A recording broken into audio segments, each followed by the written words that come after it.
Hello and welcome to Major League Show Jumping, the exciting competition that takes us across the Americas, from Canada to the USA to Mexico, from the team competitions to the traditional Grand Prix as well. Some of show jumping's finest names do battle on each of the stops, and here we come to another exciting venue.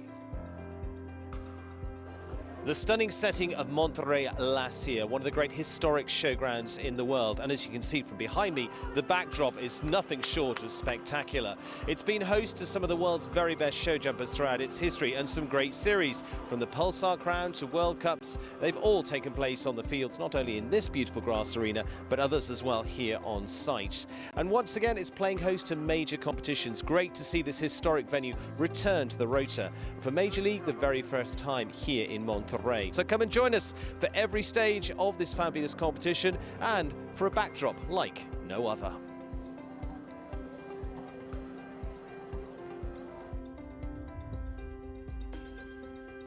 There's one easy way to keep up with all the results, the venues, how riders and teams are performing throughout the whole of the series, and that's simply download the Major League Show Jumping app.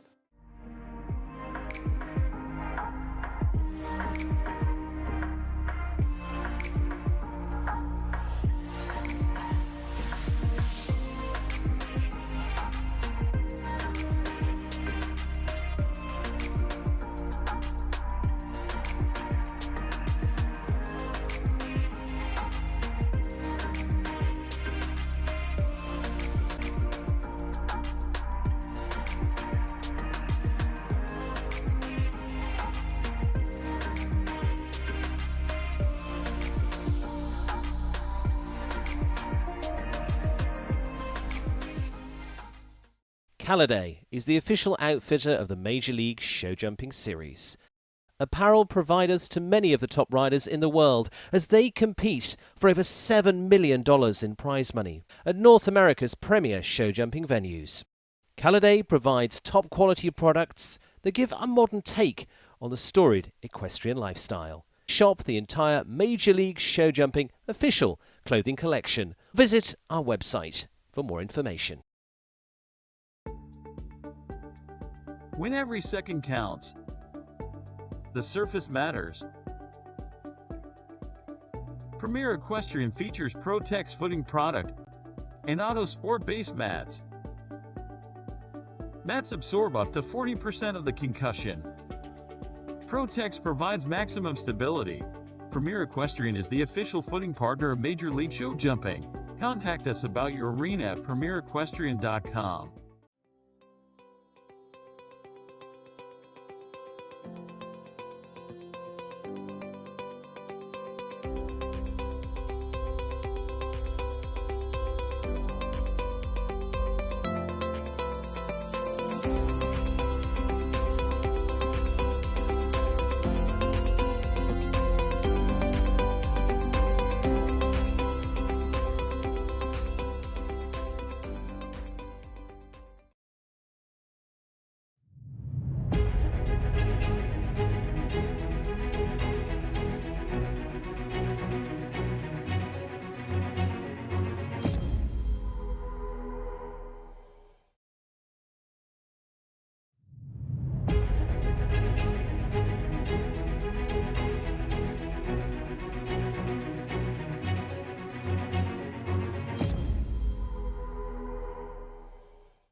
That's what Major League Show Jumping's all about.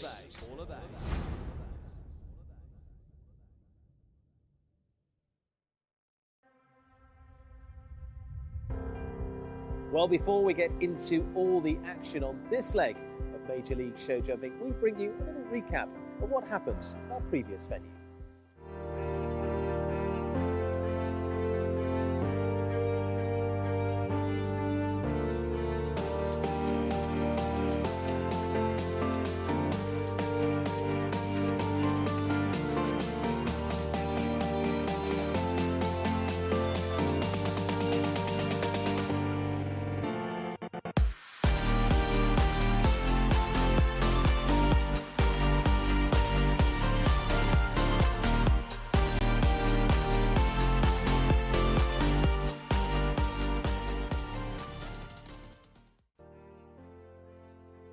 Heading into the 8th stage of Major League show jumping, coming down to those crucial final venues. An eye candy just ahead now after Crusaders winning in Ottomy closed the gap up to 4 points. Lucky Charms in third on 35, and with a bit more space back, just 2 points back to the Roadrunners in fourth.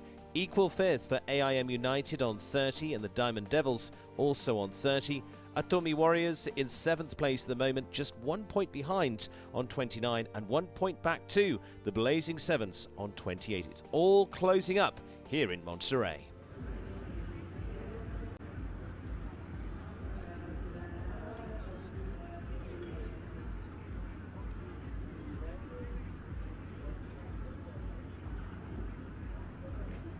Well, a very warm welcome and set to go into the afternoon of the Major League team competition.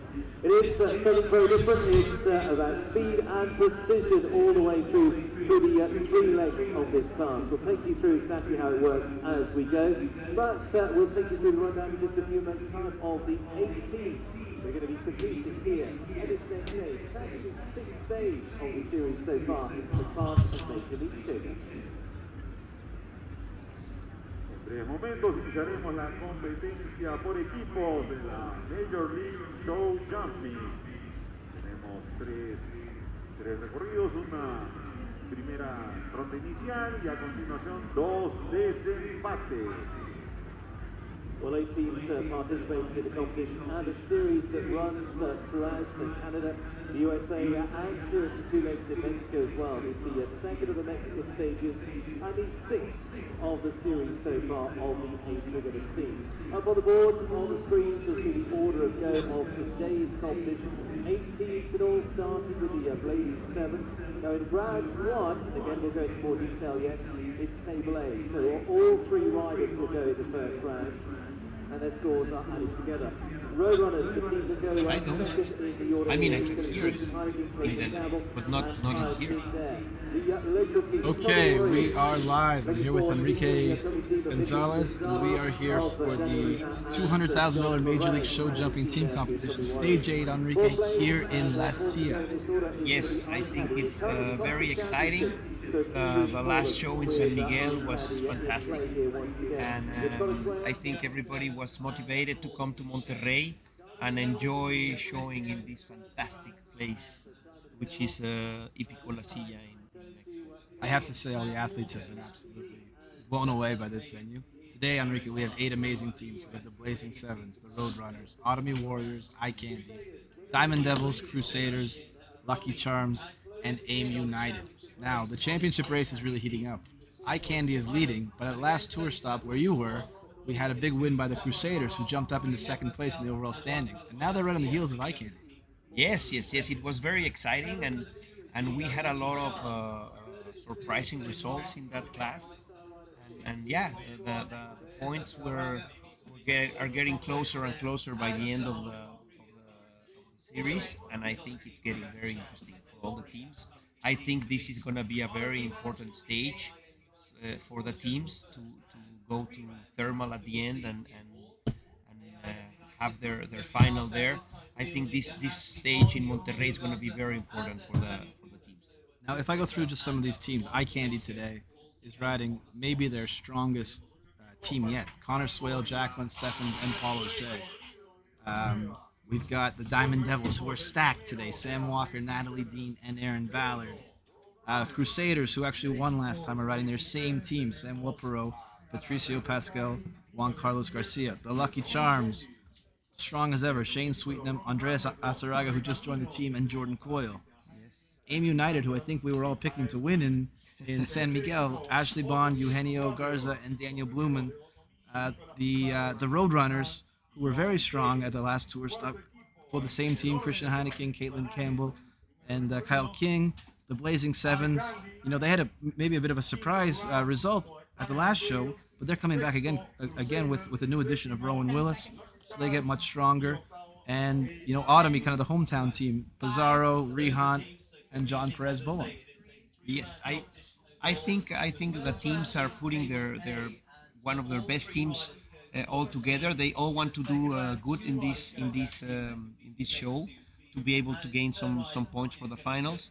And I think they put all the riders at their top for the show.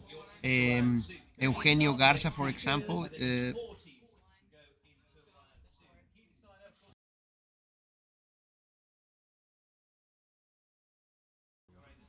Okay, Enrique, we're going to take a look at the course here today. We start fence one, just a vertical. We then have a left-hand turn going back up towards this VIP. What did you walk in this second line here? I think that line walks a nice 5 strides. I think it's quite normal. Going away from the gate, it's going to be nice. We then have this right turn. I thought this was kind of a tricky thing, where he's got a triple bar with a Liverpool underneath.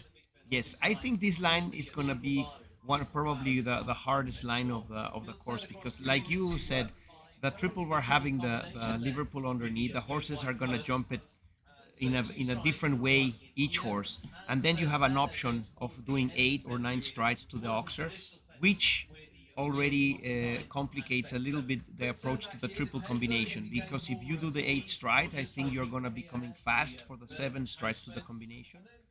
And if you do 9 strides, you're gonna have to ride a little bit steady for the combination. So it's completely an option. So Guillermo is making the riders already think and work. And I know in San Miguel, the combinations actually rode quite difficult. Do you expect to see the same thing today? No, I wouldn't expect to see the first combination. It's straight 7 strides to the combination.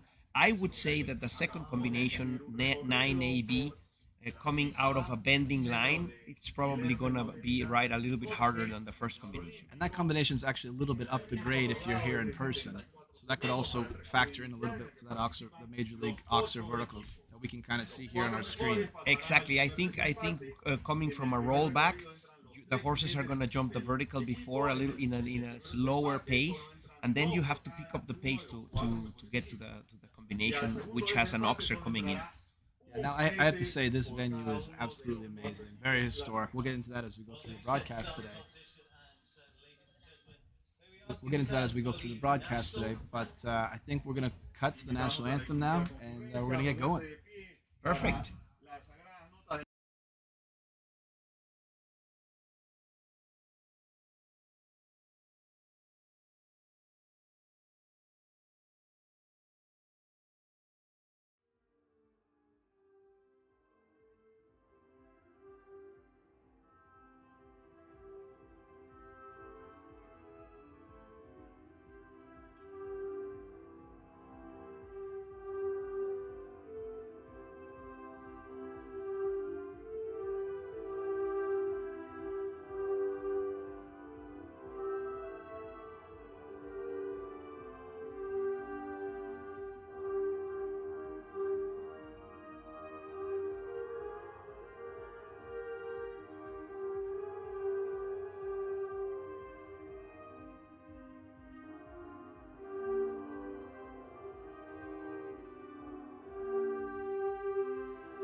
And Enrique, here we go.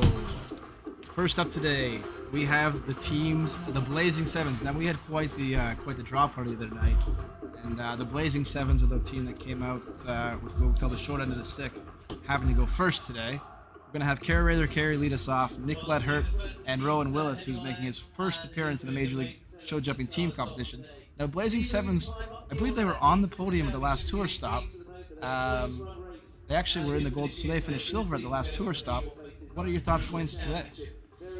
I think the addition of Ron Willis, he's a very experienced rider. He rides very good with pressure, so I think it's going to be an asset for the team.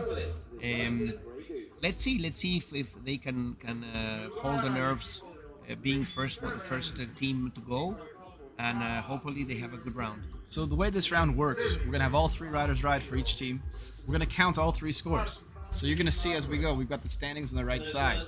After all 3 riders ride, they're going to get a score. It's going to go up on the right.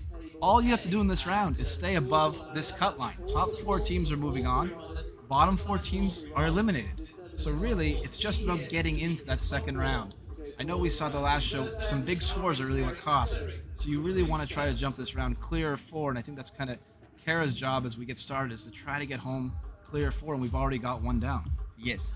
I think that here it's where the team captains have to work with the strategy to know if how fast and how risky you want to send your riders in the ring, or how conservative and just look for the clear rounds. Which in the last show we saw that a clear round pays a lot more than a faster round. And we just saw she did the 7 to the triple. It worked quite well.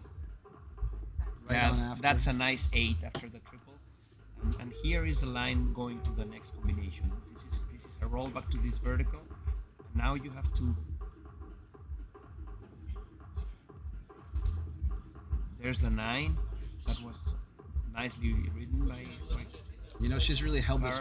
She's really held this together well. You know, after having that early rail, she really knows in her head, I got to get this home on 4 faults. I've got to keep my team in contention. Yes, I think she rode very, very good after having the rail, and the last it was.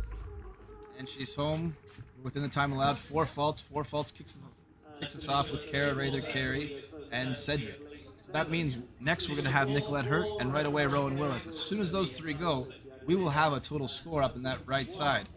I'm not sure why we're showing 22 right now. It should be 4 faults. That should be adjusted in a moment. But we'll take the score from Kara, the score from Nicolette, who's next, the score from Rowan, and that'll kind of be the score to beat as we get going here. That would be the score to beat for the other teams to send them behind the cut line, right?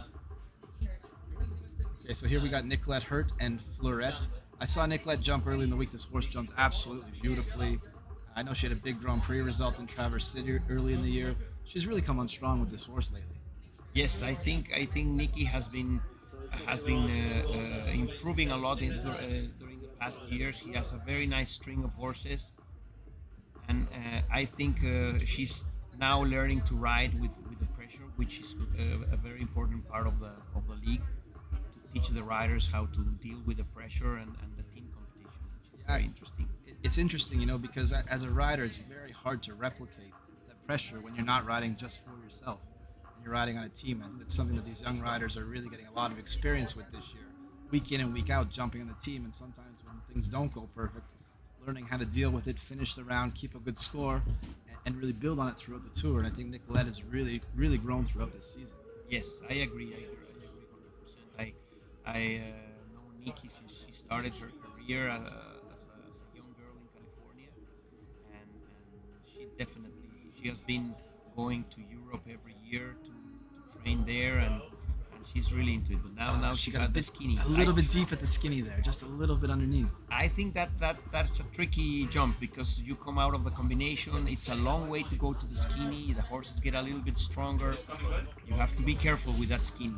I think we're going to see a couple of faults in that fence. And she's home also on 4 faults. So we've got the first 2 riders with 4 faults. That's a total of 8. We're still waiting on our graphic team here to get these faults caught up.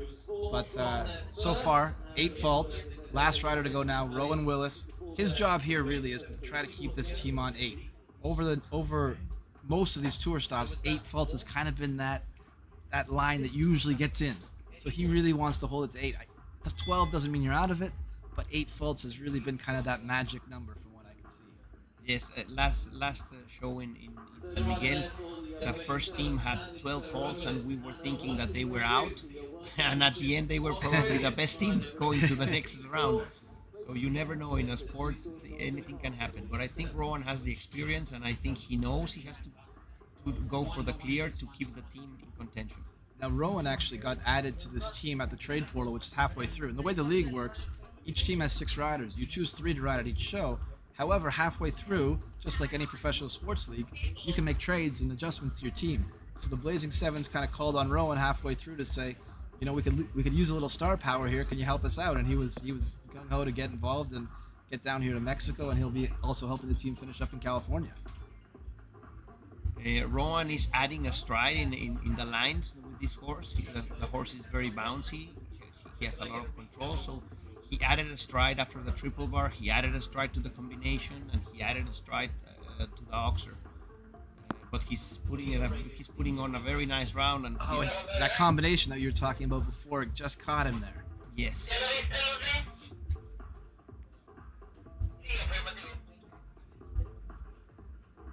Okay, it's turning to home.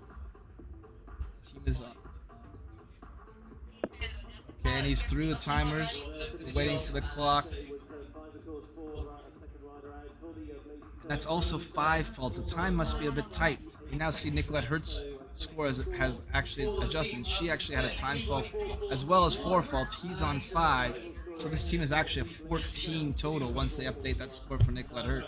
So 14 faults is going to be the current score to beat after team number 1. That is going to make, that time allowed is going to make this class, I think, more interesting, because now the riders really have to go, and when you start to go for the time allowed, the risk of having a rail grows. Yeah, you know, it really adds a dimension when the time is a bit tight. It really changes the approach for each team, you know, because then if you go slow and you just try to be clear, you end up having one down and you take a time fault, that could really be the difference between getting into round 2 or not. Because when that cut line comes into place, what's going to be the most important is to really understand, you know, if you're tied on faults, it goes to time. But faults is the most important thing. So, you know, 9 faults is going to be 10. 10 faults is going to be 11. Exactly. And that's gonna make a big difference for the teams that want to stay on above the cut line. Okay, so we've got that score updated. 14 faults for Blazing Sevens. Next up is the Roadrunners. Now the Roadrunners, for me, they've been kind of the dark horse. You know, a lot of the times when we do these pre-shows, especially at the start of the year, everyone kind of thought that they were maybe an underdog. But Kyle King has had an extraordinary year. Caitlin Campbell has been extremely strong, and Christian Heineking actually had an injury early in the year. It started a bit slow, but he's come on very strong the last few weeks as well. These guys were on the podium at the last tour stop in San Miguel, and I think they got a good chance today as well. We're going to lead off with Christian Heineking and Centro Blue. Yes, I think this horse has been jumping amazing for Christian. He had some really good results during the summer. Christian is an experienced rider, and I think this team probably doesn't sound as strong, but knowing the riders, Kyle King is probably one of the best riders I know. That it's a fighter. He will give everything in the ring. He had a fantastic run in Spruce Meadows in September. His horses are jumping great, so I think this team can, like you said, this team can be doing something very interesting. Now Christian's going to lead them off. Again, we're going to ride all 3 riders. As they go, you're going to see the score go up on the right-hand side of these standings. That's going to let you know where each team stands. All you have to do in this round is stay above the cut line. Round 1 is really like a qualifying for this event. Round 2 and round 3 is when we really bring the speed into play, and sort of that jump off, sort of ski race type atmosphere when they really go for broke. This is really like a qualifying round. You just, you know, you got to get your 3 riders through. You want to stay above that cut line, and Christian's off to a great start here. Yes, I think Christian started quite aggressive. He did already 1 stride less from 1 to 2, and he did 1 stride less from the triple bar to the oxer. So he's trying to put a clear round, but also he's going a little bit for the time. Yeah, I know he's actually been surprisingly fast in a lot of the jump off rounds. He actually clinched the bronze for this team at the last tour stop. They saved him for the final round, where he was head to head against Aaron Ballard, and he was able to bring home that bronze. So, it'd be interesting to see what their strategy is today. But with Christian and Kyle on the team, and Caitlin, who's maybe one of the biggest movers in the world ranking this year, they really have a strong team. Yes, definitely. And Kyle is also a very, very efficient and fast rider. I think Christian just put a very, very nice round, and he took some strides out. I think it was a very nice round to start the team. Now they have confidence, and they can risk a little bit more. And he's home. He's within the time allowed, so he's clear. Exactly in the team competition, what you want your leadoff rider to do is deliver that clear round. He's clear. He now puts Caitlin and Kyle in a fantastic position. Next up is going to be Caitlin Campbell and Paulina. Paulina's been very consistent for Caitlin all year. I think if you actually go to percentage of clear rounds, she's right up at the top in this team competition. How well do you know this horse, Enrique? I love this mare. I think, like you said, she's been amazing jumping clear rounds, but not only jumping clear rounds. This mare moves really fast in the ground, so you don't see how fast she's moving, but she always has really, really fast times. I saw a really interesting article that Horse Network did about how they actually, in the warm-up ring, they just trot fences with this horse. Oh, I didn't know that. Yeah, it's quite a funny horse in the warm-up. They just trot fences, and they've got Alex Wilson, who Caitlin works with. They've got really a plan that really works well for this horse, and that's what they've been doing. Now the early rail there, that's 4 faults early. If she can keep it to 4, it's probably not a disaster. But now she's really got to tighten it up. Really try to execute the last part of this course and get home on 4. Yeah, it just happened like every time when you are talking good about a horse, normally something goes wrong. I think she jumped the triple bar and came a little bit inside, and it was a little bit deep to the oxer. But I think she's putting it back together, and if she can keep the score in 4 faults, that would give Kyle a chance to keep the team in 4. She's looking good. She's turning home. Quite quick as always. Just has to leave this last one up. Oh, and a bit deep again at the last. She turned too short and never saw the forward distance, and she ended up being so deep. 68.18, that's actually the fastest time in the first round. I wonder if she had in her mind that she had one down. I should try to get home a bit quick, just in case, we end up in a tie to stay above that cut line. So she's home on 8. That really puts the pressure on Kyle, as we were saying. Historically, through this class this year anyway, 8 faults is kind of that number that you really want to, not be worse than. So Kyle, he's got all the pressure now. He really wants to keep this score to 8. He's got experience. He can do it. Yes, I'm sure he's very capable of doing it. But anyway, this is the big difference of this type of competitions, of team competitions, where the pressure comes. Even for the most experienced riders, when you have to ride in a team and you have to ride for your teammates, that this extra pressure starts to play. I hope Kyle can put it together and bring home a clear round. Now, if we look at those standing right now, Blazing 7 is on 13, so for them to take the lead, he needs to be 4 faults or less regardless, but he still has 6 teams coming behind him, so he really wants to get home clear and really give his team the best chance to get into round 2. Yes, I think if he can keep it clear, the 8 faults, like you said, I think today, like I see the course is gonna be around the cut line. Really nicely done there in the 7. This horse is flying today.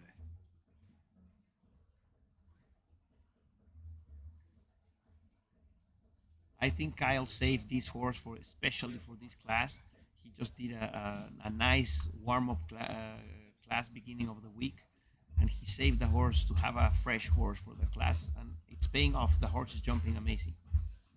Now we have the difficult skinny here as we come towards home. Handled well. And now the turn for home. Just leave it up. Very nice. Very nicely done.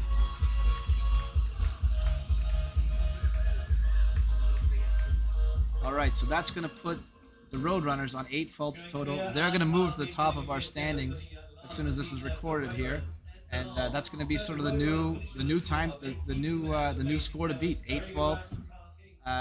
You know, I'm sure they're not overly certain, but they must be fairly confident that they have a very good shot right now to stay above that cut line and make round 2. Yes, and I think their time is a good time. I think they did a good job in the speed and so even if other teams have 8 faults, I think this time is gonna be one of the best times. Yeah, now, so for those of you at home, if another team has 8 faults, the tiebreaker would be the total time, which you see on the right of the total faults. Now, they average about 69 seconds per rider, so they were all quite quick, and that may make a big difference when it gets down to it. You're right on that, Enrique. Exactly, it's gonna make a big difference because I think we're gonna have more than one team with 8 faults.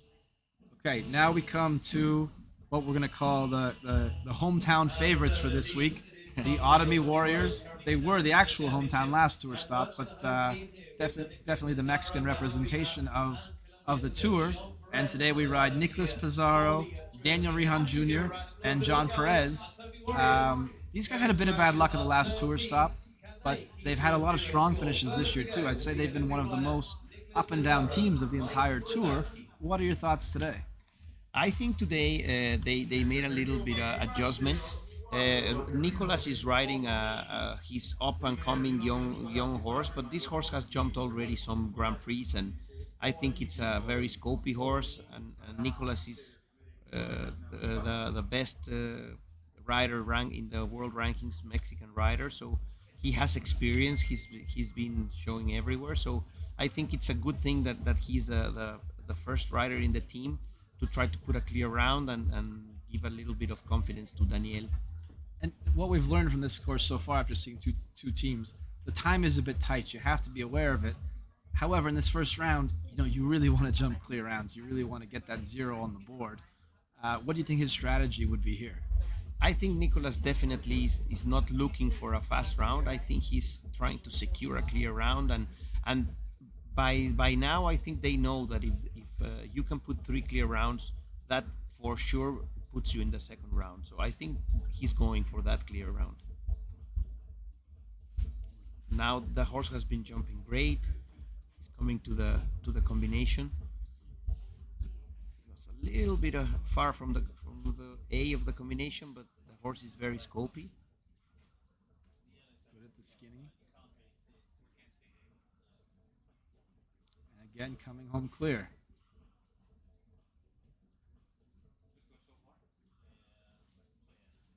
Jumps are up. We'll look to the clock.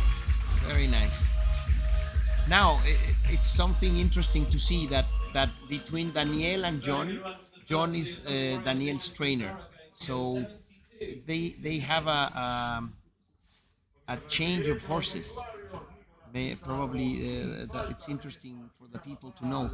The horse that Daniel is riding was the horse that John rode trying to be chosen for the team from Colombia to go to the Olympics. This stallion was ridden by John until the summer when Daniel started to ride again. And John is riding the mare from Daniel, which Daniel rode in some of the league shows in Michigan. Yes. So it's interesting to see that they belong to the same stable, and now they are trading horses. Let's see how it works for them. Now, Daniel would be kind of the rookie of this team.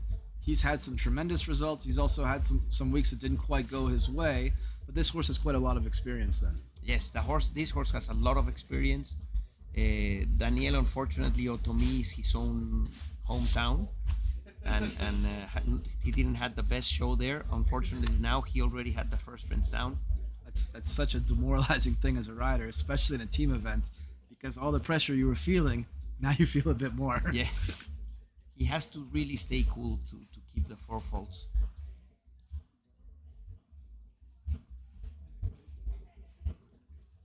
Easy 7.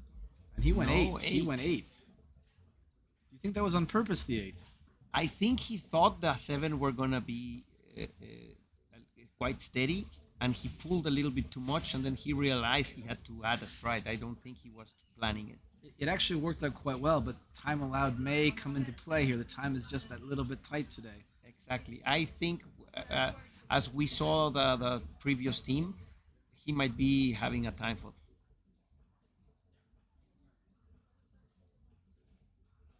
Good at the skinny again. Coming home, he really needs to keep this to the 4. He's really taking his time in the corner here. Okay, and he's home just the 1 down. Yes, there's the time fault. And the time fault, 75-16, so over the time allowed as well. 5 faults. Not a disaster. No, definitely not. And if John can keep the clear round, they will go into the lead anyways. Yeah, it was just bad luck. I mean, having the first jump down, I mean, it's every rider's worst nightmare. It was actually a beautifully ridden round after fence number 1. Yes, I think Daniel is just getting to know this horse, and I think it was a very nice round. So now we're in this position again as we were with the last team. John Perez really needs to bring home a clear round here. Again, 4 faults would not put them out of it, but 3 teams in, you'd love to go to the top of that leaderboard. That's correct. I think I saw the other day jumping this mare. The mare has always been super nice, super talented horse, really competitive, really fast. And I saw it jump with John at the beginning of the week, and it jumped really, really good. Now, I believe I saw Daniel using this horse also as a speed horse quite a bit. It's quite a fast, careful horse. Yes, it's quite fast and careful, and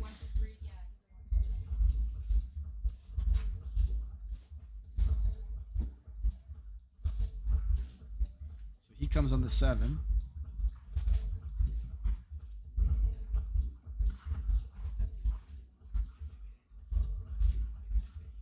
yeah, John is a strong rider and a very experienced rider. So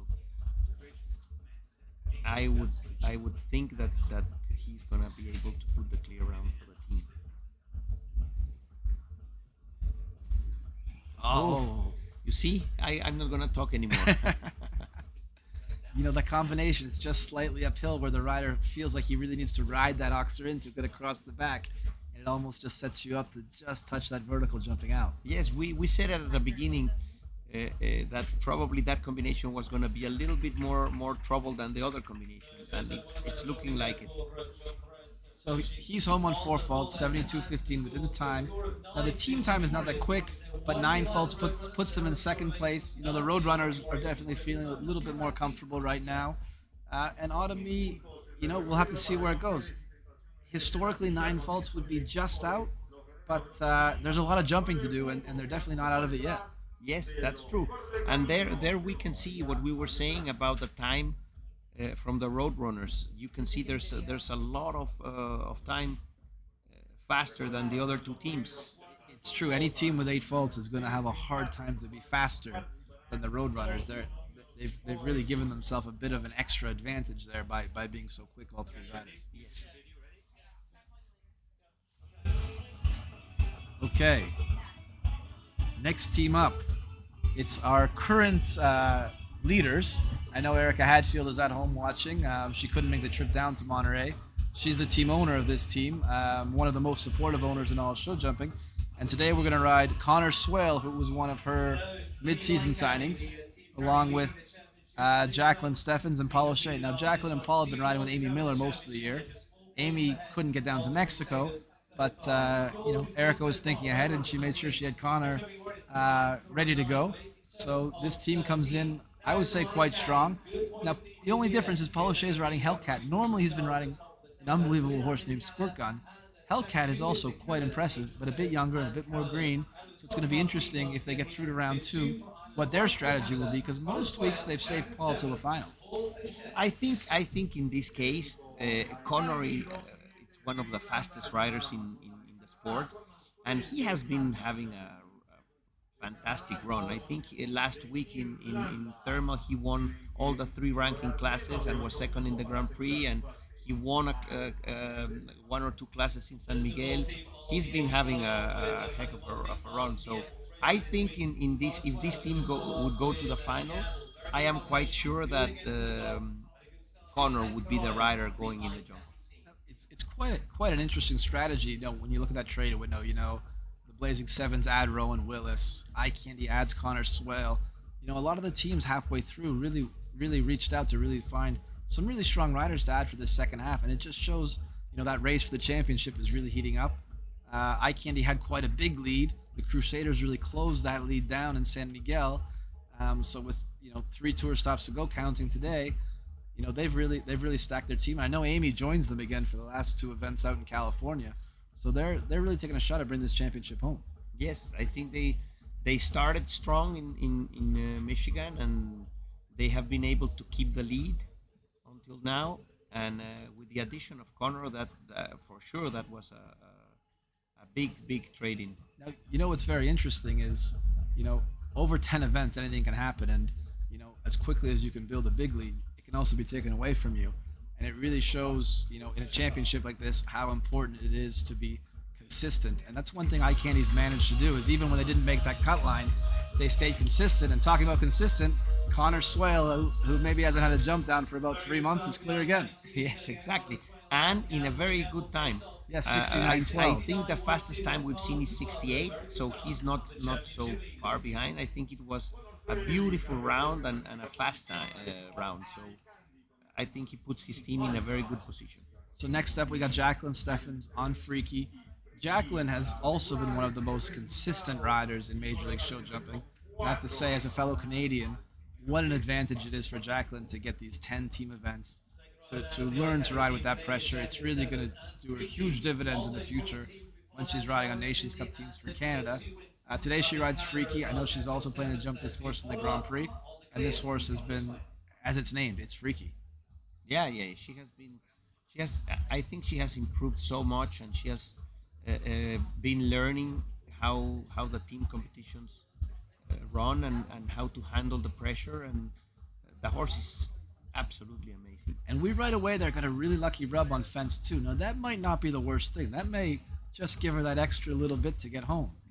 Yes, I think he did the 8 strikes to the oxer, and he came a little bit strong to the combination, but the horse, like we said, he's jumping really careful, and after that rub, it's going to be...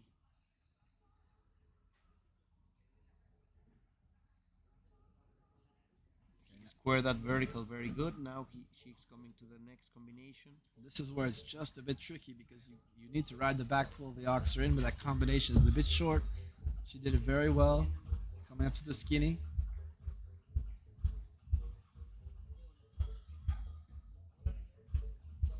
And turning for home. Still clear. He's not as fast as Connor, but it's a bit deep. She got away with it. But it's under the time allowed, so they keep the 0 score. And the most important thing is clear. So that gives them 2 clears on the board, 1 rider to go. A lot of the times during this tour, Paul's come in the ring saying, geez, I need to be clear. Without knowing what the last 4 teams do, he could probably afford to have 4 faults here. However, again, knowing how fast the Roadrunners were, 8 faults, it would be hard to be faster than them. So he really wants to keep this to either clear, ideally, or 4 faults. I really don't know this horse from Paul. But like you said, he's probably a horse with a little bit less experience, and the fences in Monterrey are quite massive, are quite spooky, and so let's see if this horse is a little bit more green. Let's see how he behaves.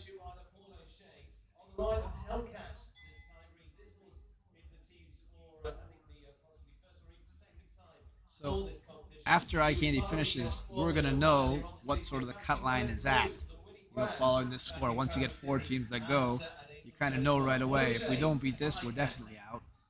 And, after that, we can start cutting teams and sort of qualifying teams to definitely move on.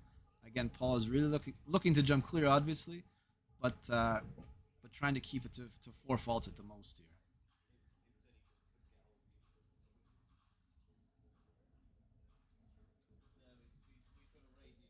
And so far, so good.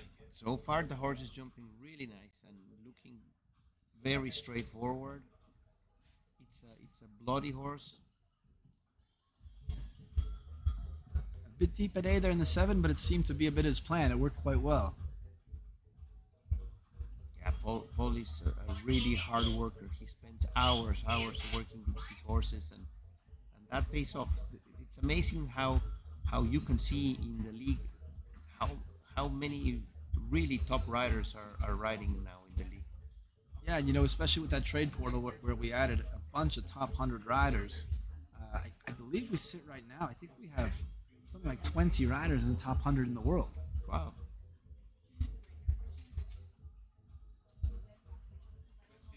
Very nice. And in typical Paulo Schaefer, he brings it home clear. That's a clean card for eye candy. Looks like San Miguel didn't stay on their mind for long. They've come back stronger than ever, and they post their first triple clear. Yes, and I think that we have only 3 rooms left because they are for sure now in the second round. I think they did not a fast time like Roadrunners, but in between intermediate, not bad. So I think they are looking in very good shape. Yeah, that really puts the pressure because now the team's coming in. We were kind of talking about how 8 faults has in general been sort of that line that you don't want to cross. Ottomy sitting on 9 has to be starting to get quite nervous, and I think the Blazing Sevens are very nervous right now. Yes, I think they are one team away of getting out of the cut line, and unfortunately for them, I think this time they're not gonna make it. They can go to the VIP and have a nice tequila. Exactly. With this weather, it's the perfect time. Now, next team up, this is on paper, this team has been maybe one of the strongest teams every week, and this week is no different. They're riding Sam Walker, who on this horse has been first, and third in its last 3 FEI starts. We have Natalie Dean, who I believe was second yesterday in a big class, and Aaron Ballard, who has jumped more clear rounds in the last year than maybe any rider I know. Yes, absolutely. This team looks really strong. Sam Walker is a super fast young rider. He's been having a great consecutive shows, winning, like you said, winning 2 out of 3 classes. And Erin is a machine. I don't know if she really is a human being or a robot, because she rides so many horses and so consistent that it's amazing. Now, interesting enough, Diamond Devils are actually 5th, or tied for 5th in the championship race, which is probably lower than you would think on paper. They've just had a few events that didn't quite go their way, but I would say my feeling is they're due, and I think they're due for a big week today. One interesting anecdote. Probably 25 years ago, I invited Erin Ballard to come and ride and show here 25 years ago with some of my horses. I am good friends with his father, and Erin was just starting her career, and she showed in this venue 25 years ago. This is one of my favorite teams, obviously, because we have the 2 Canadians. And actually, this horse of Sam's is owned by one of the best owners, really, in Canada, Marble Hill. They've really been supporting Sam. They put a great group of horses underneath him. They really support the sport within Canada. And, the results that Sam's had lately, it's not just great for Sam as a rider, but for an owner like Marble Hill also to have such good results and really, really get the results that they deserve as an owner has been really nice. And so far, so good. Sam is not disappointing as he turns to home. Absolutely. We wouldn't have this kind of sport without the sponsors and without the owners of the horses.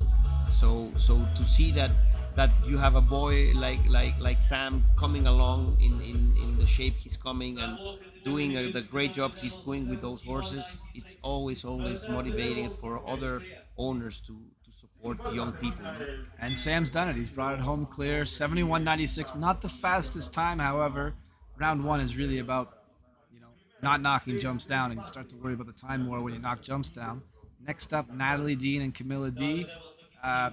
Again, when your leadoff rider goes clear, it really it really puts you in a good position because it takes a little bit of the pressure off your next two riders, knowing that if they make a small mistake, it's not the end of the world. That's right.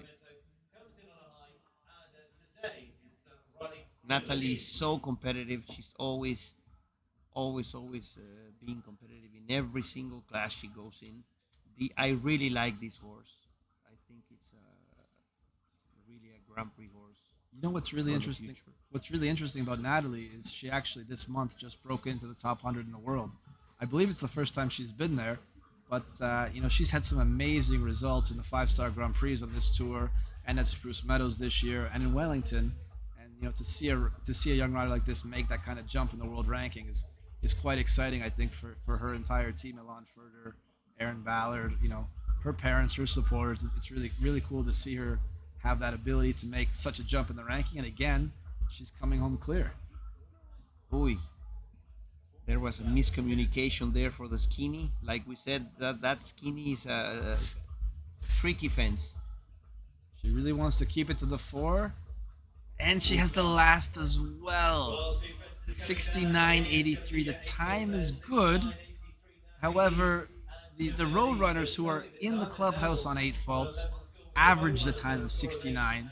And with Sam going in almost 72, that means for this team to catch the Roadrunners now, Aaron's going to have to be clear in probably around 66 seconds.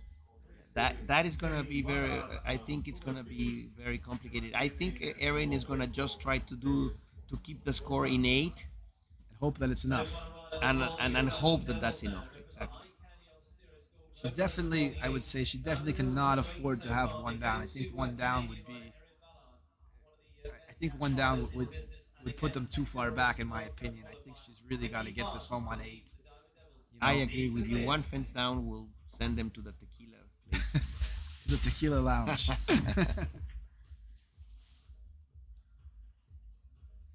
The triple bar with the Liverpool has actually jumped quite well so far. I was not sure so early in the course if that may cause a few problems, but so far not so bad. No, so far it has been one of the easiest jumps in the course.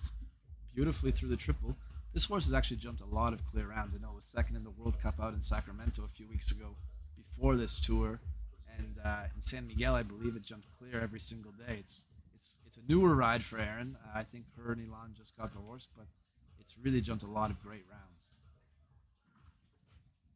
Oh, he had a Lucky rub there. rub there, but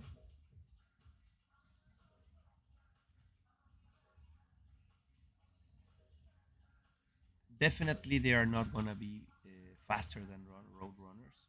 So Yeah, they're gonna have to. She may be pushing the time allowed as well. She gets to the line, 73.18 just within.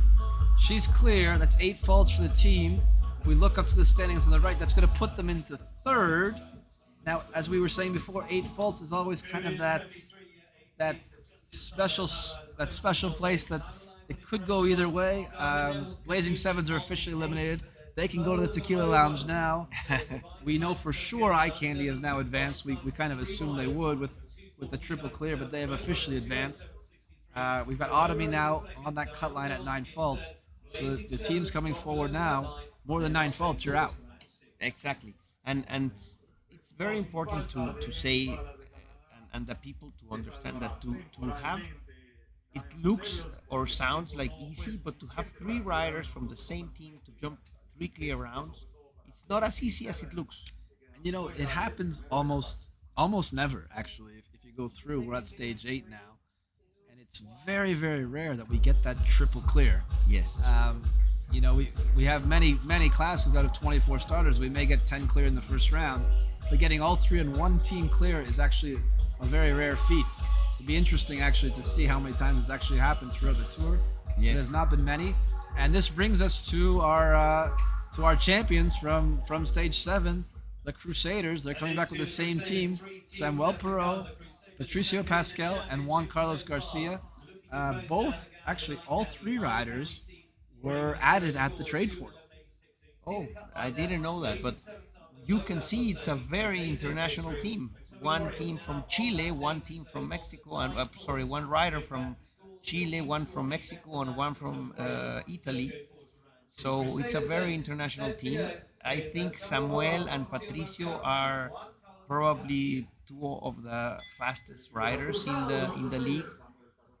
So this team, when they go to the next stage and if they go into the jump off, Patricio and that mare Joga are really fast. So they just need to keep it in a clear slate.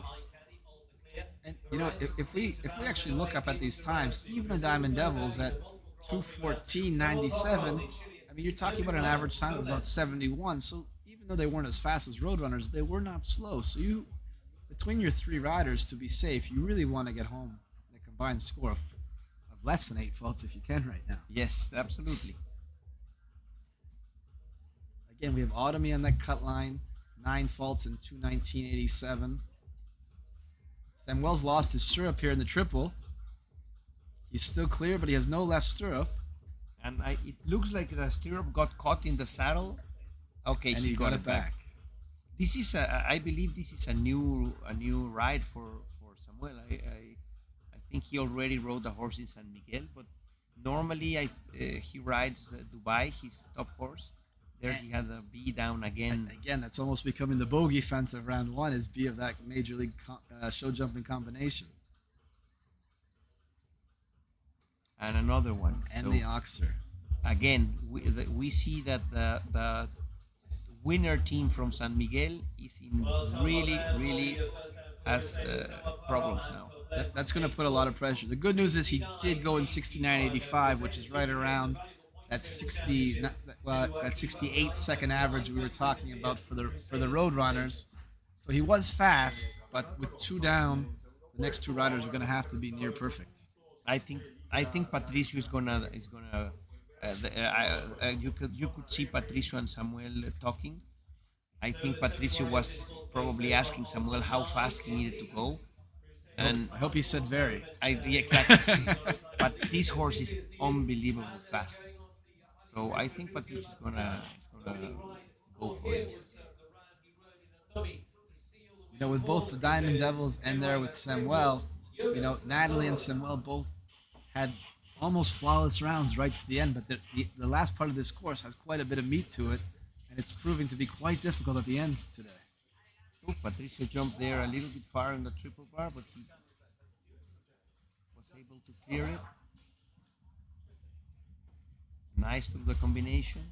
He would love to get home clear, and about 66 would be ideal. Oh, he's actually already had one down. I think we missed it. Oh, we missed it. Probably was the in A or B of the combination. Okay, so that's going to officially put them out. They're going to fall below the cut line on 16 faults now. They're out.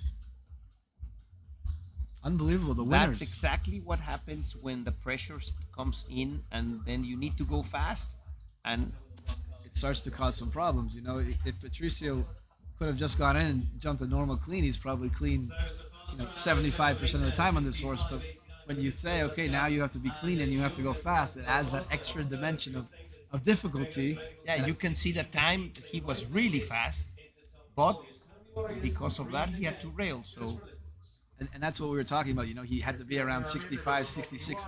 He actually was at 65 seconds, which is what he needed to do. Unfortunately, 2 rails down. It's going to push them out today. Juan Carlos is going to come in and jump. There is still obviously placings from 5th, 6th, 7th, and 8th, which is divided by overall score and time. So his score here still matters, but they're not going to have a chance to advance to round 2. yes, definitely. And I think Juan Carlos wants to give this horse the experience of jumping around, and like you said, they are hoping to be able to get still some prize money.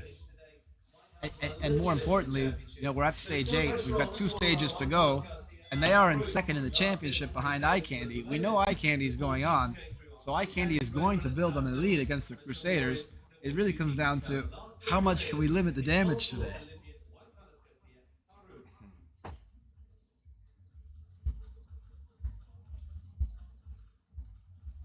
Juan Carlos did a fantastic job in San Miguel making this horse go around. The horse has a lot of quality, jumps really nice, but he was very spooky and he was very behind the leg in San Miguel. I hope here the horse learned something in San Miguel, and it's a little bit more forward. It looks already the first three jumps look much better, and wow, he flew over that triple bar at the end there.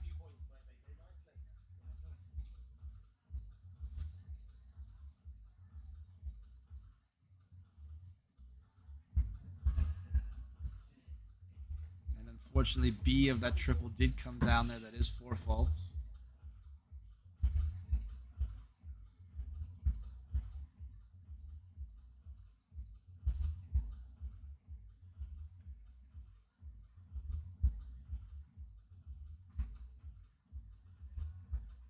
Through the difficult combination, no problem. Here goes the skinny, and he has down the skinny behind. And the next as well. It's just not going their way today. It's just sometimes in show jumping, it's not your day. He's gonna pull up and call it a day, but unfortunate. But sometimes that's how it goes in show jumping. No, and again, in paper, you would see this team and you would say it's a very strong team, and I believe it didn't went their way at all. I believe actually 3 Olympians on this team. I believe they've all ridden for in the Olympics as well. You are absolutely right. It's true. But it's funny how the sport of show jumping can go. From first place 2 weeks ago, and they're likely going to finish in 8th this week. Okay. Next team up, we got 2 teams to go. We know the cut line is still sitting. Ottomy Warriors on 9 faults. And in comes one of the favorites, the Lucky Charms, anchored by Shane Sweetnam, Olympian. I believe he's one of the top 25 riders in the world today. Jordan Coyle, also I believe one of the top 50 riders in the world. And they've actually added Andreas Ascaraga at the trade portal to help them out for the second half of the season. This is his first appearance in the actual team competition.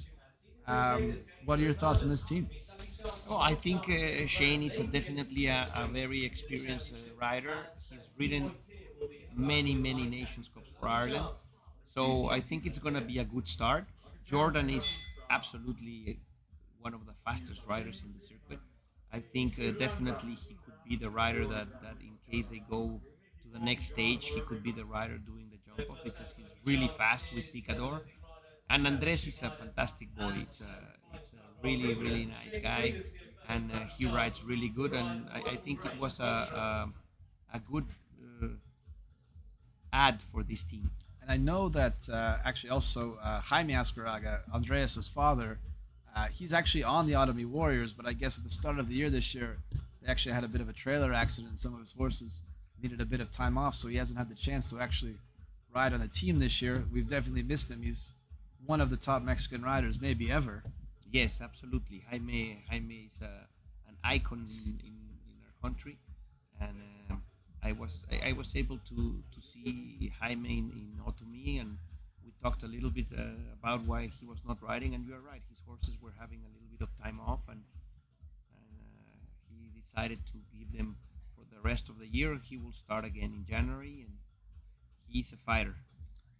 We look forward to having him in this competition next year for sure. And Shane is putting in almost a picture-perfect round. He's also quite fast. He's coming to the last, still clear. And he's done it. And 68.06, not only is he clear, but he's fast. What a great way to start. Yeah. We really see the difference, when the Crusaders first rider Samuel goes and he has to down, the pressure on rider 2 and 3 mounts so much. When your leadoff rider is able to put in not only clear but fast as well, it just gives you as a rider, your second 2 riders, it just gives you that little bit of a chance, to breathe and to know that sometimes it's a lot easier to be perfect when you don't have to be perfect. Yes, that's true. And this horse from Andres is naturally a fast horse. The horse needs the rhythm and the pace to jump. He likes it like that. So I think if Andres has puts up a clear round, it's going to be a fast one. This is a horse that I'm not familiar with, but I know I talked to Andreas a few days ago, and he was really excited about the competition today and about sort of being called up to ride for the Lucky Charms. What a team to be added to with Shane and Jordan. Yes, absolutely.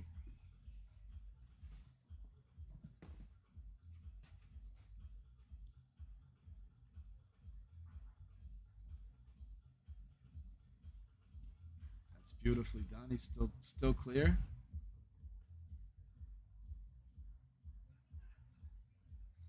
He's not flying in the course, but he's being effective, and the horse is naturally quick in the ground. So I think if he jumps this combination, he has a good chance to put up a clear round. You just gotta kind of hold your breath for this skinny. It's been tricky all day. And he's coming home clear.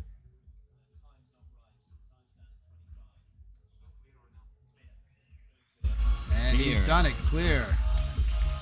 What a, we've had a bit of a rivalry within Major League Show Jumping Tour to Tour between Eye Candy and the Lucky Charms. It's interesting. Eye Candy's sitting at the top with a triple clear, and lo and behold, here come the Lucky Charms. 2 out, 2 clear, and they got Jordan Coyle left to go. I think now, even though the first 2 riders of the team were clear, now it really puts a little bit of pressure in Jordan. As you can see, he's already the horse gets a little bit strong at sometimes, so it puts a little bit of pressure in Jordan. And again, with the Roadrunners being so fast on 8, I guess actually the Roadrunners have already clinched round 2. They're in, they're safe. So really, if Jordan can keep this to 4 faults or less, they're also going to be safe. If he has 2 down, it's going to go to the time against the Diamond Devils.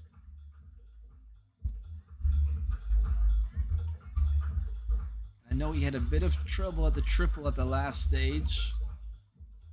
Today he did not. He jumped it really nice. This horse is really careful, really fast, but not that easy in his mind.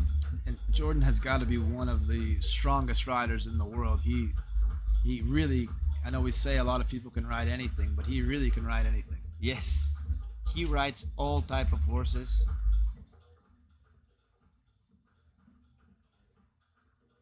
I actually would say that since I know Jordan, by living in the States, he has refined his riding. He's still a strong rider, but he's riding more smoother and quieter with his hands. He's improved a lot. And he's done it. He's clear. 208.87 is the team total. That's going to put them right to the top. Tiebreaker with Eye Candy would be the time.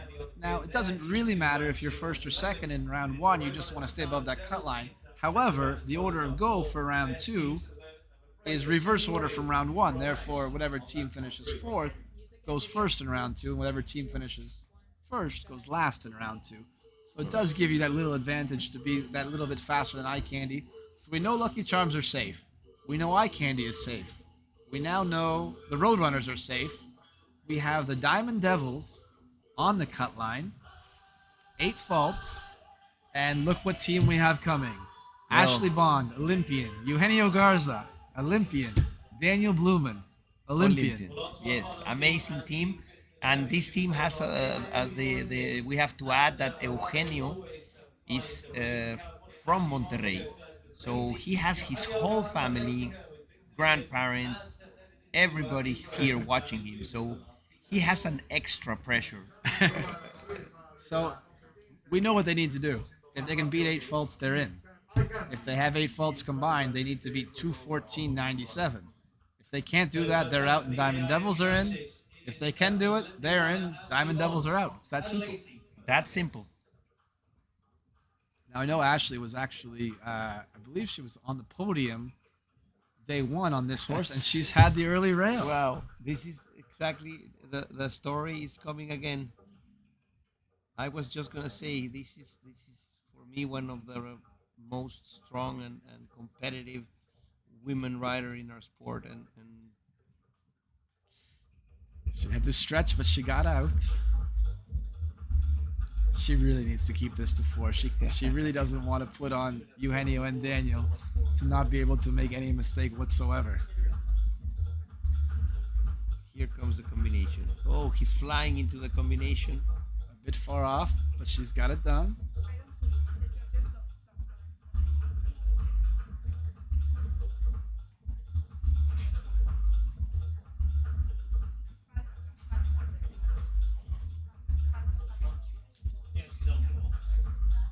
And okay, she had to fight, she had to claw, And a really fast time. she got it done 67.09.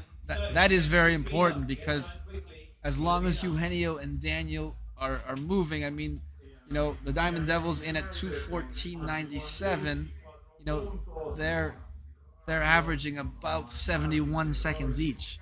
So 67.09, that's a big advantage if it comes down to a tiebreaker for 8 faults. Exactly. So next up is Eugenio. As you said, he's from Monterey. His whole family is here. He really needs to jump clear also.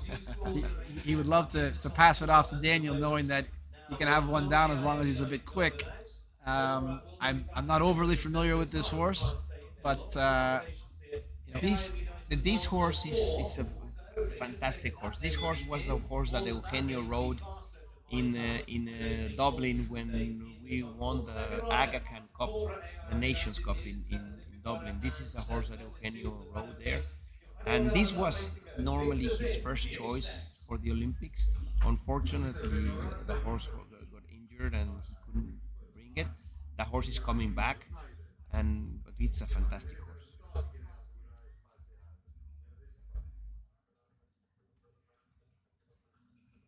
and he's off to an absolutely fantastic start. Eugenio is also a very fast rider. Yesterday in the class, he had the fastest time of the class with one down, but he's really fast. Beautifully done there. Right on the 8. He's actually carrying enough pace too.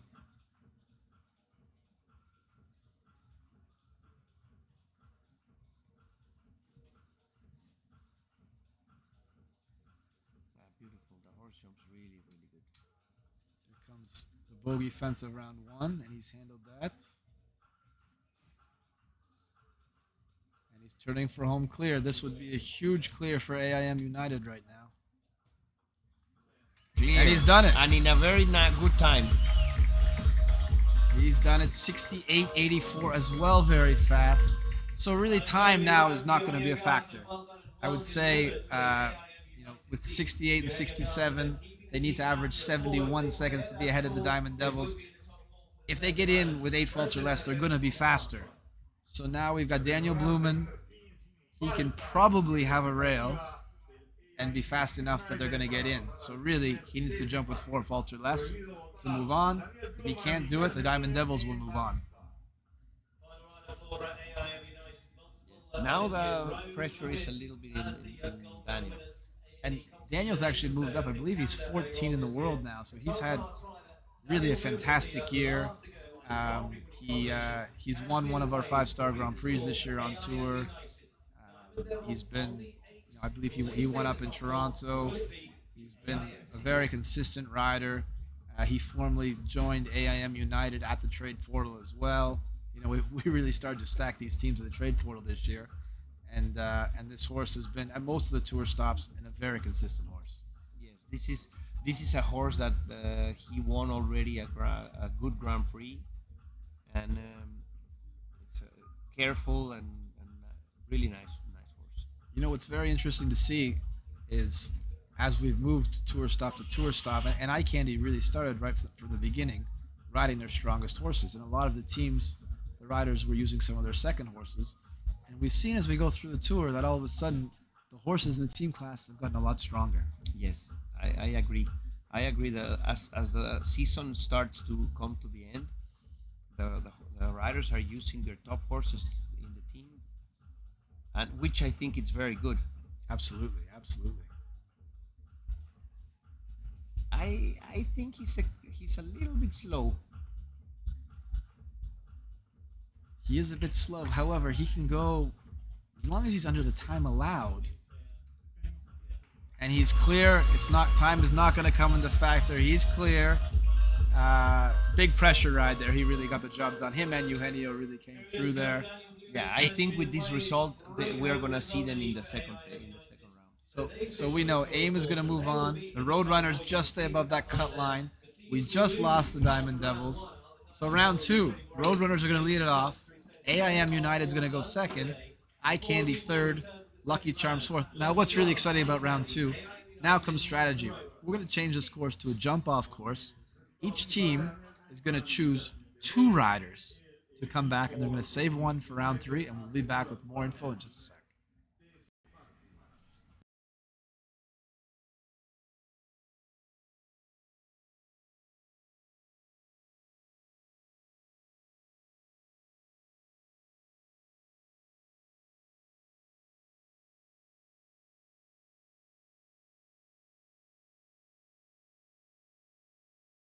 En Banorte nos preocupamos por encontrar nuevas maneras de reafirmar nuestro compromiso con el medio ambiente. Por esto creamos el Fondo Sustentable de Banorte, para poner al alcance de nuestros clientes los títulos de empresas que destacan por sus prácticas sustentables y que ofrecen grandes rendimientos. Forma parte de una alianza entre Banorte y Franklin Templeton, una de las compañías líderes en inversiones a nivel internacional.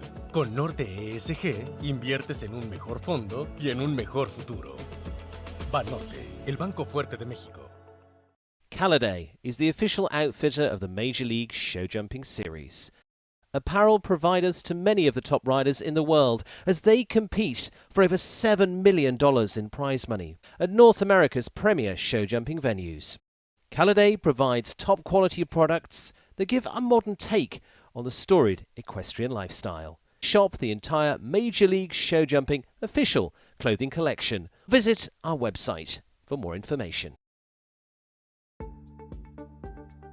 When every second counts, the surface matters. Premier Equestrian features Pro-Tex footing product and Auto Sport base mats. Mats absorb up to 40% of the concussion. Pro-Tex provides maximum stability. Premier Equestrian is the official footing partner of Major League Show Jumping. Contact us about your arena at premierequestrian.com.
Somos ArcelorMittal, compañía líder en producción de acero y mineral de hierro a nivel mundial.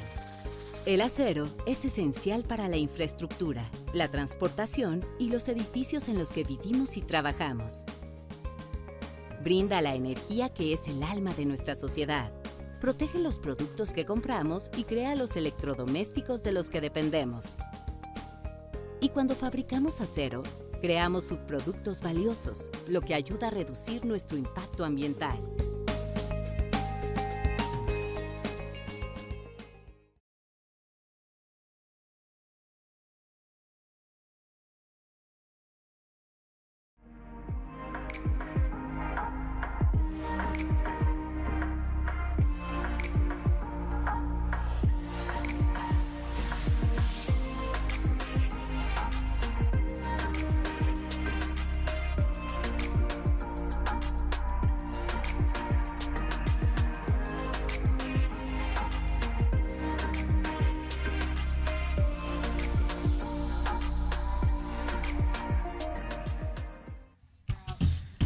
Okay, and we are back. What an exciting first round. You know, we had a number of riders coming with a lot of pressure.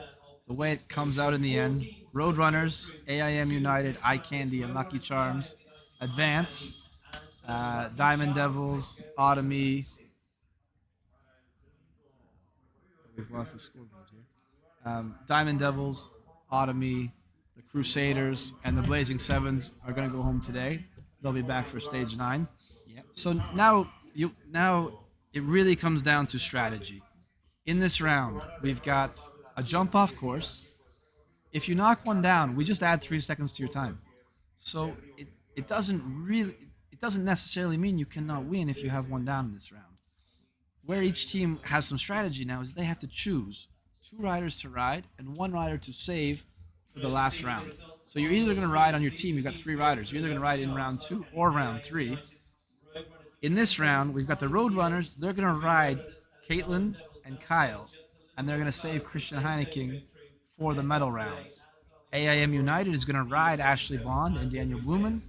They're going to save Eugenio Garza, the hometown boy, for hopefully the gold medal match. Okay. Eye Candy is going to ride Connor Swale and Jacqueline Steffens. They're going to save Paul O'Shea, or Coach as we call him, for the medal match. And Lucky Charms is going to ride Shane Sweetenham and Andreas, and they're going to save Jordan Coyle for the medal match. Now, there's a lot of strategy here, because do you ride your 2 fastest horses and guarantee you get into this gold medal match?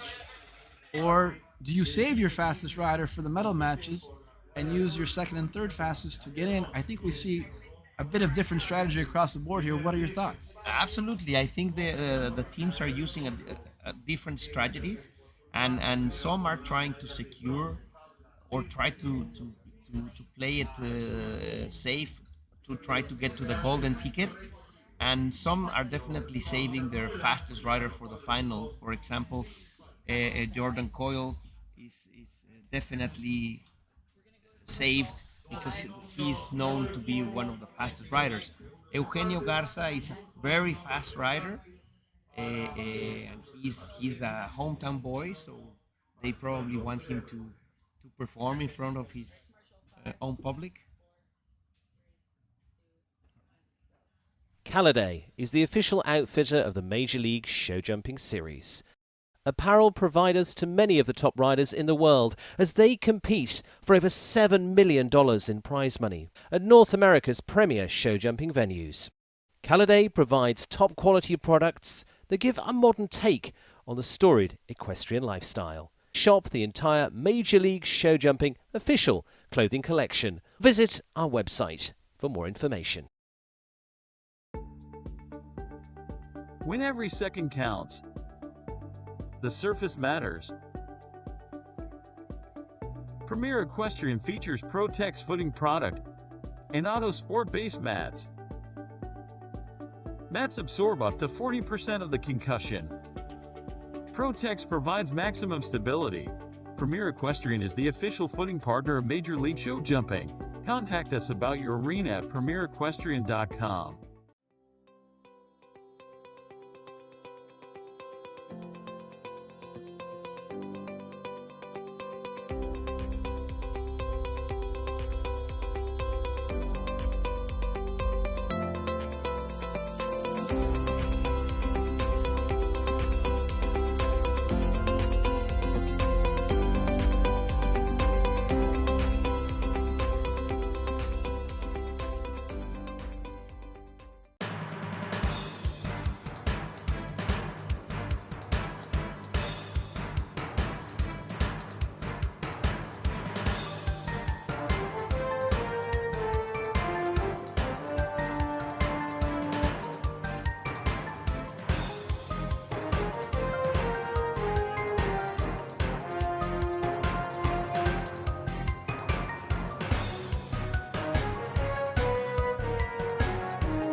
Major League Show Jumping, all you need to know about round 2.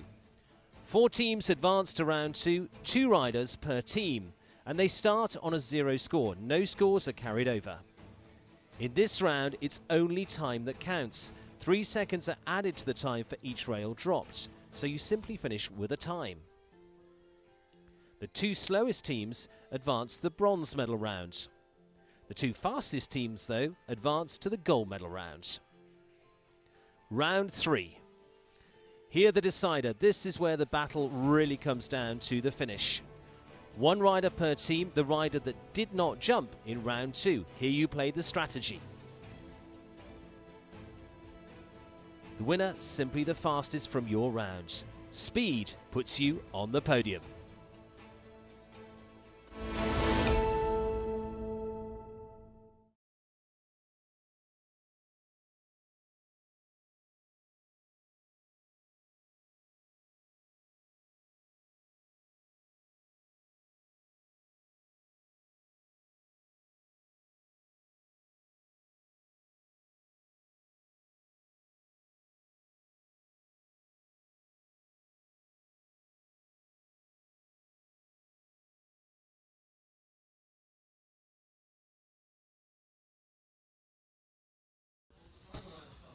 Okay, so our jump off course, we're going to start over fence number 2 from the first round, the Oxer. We then have a right-hand turn back to the Oxer before the original triple combination.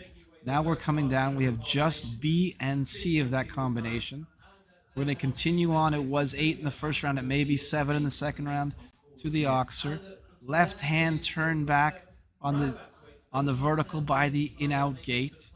Then we turn back left, coming across the ring to the original combination from round 1. It is now just a vertical in round 2, the Major League Show Jumping vertical.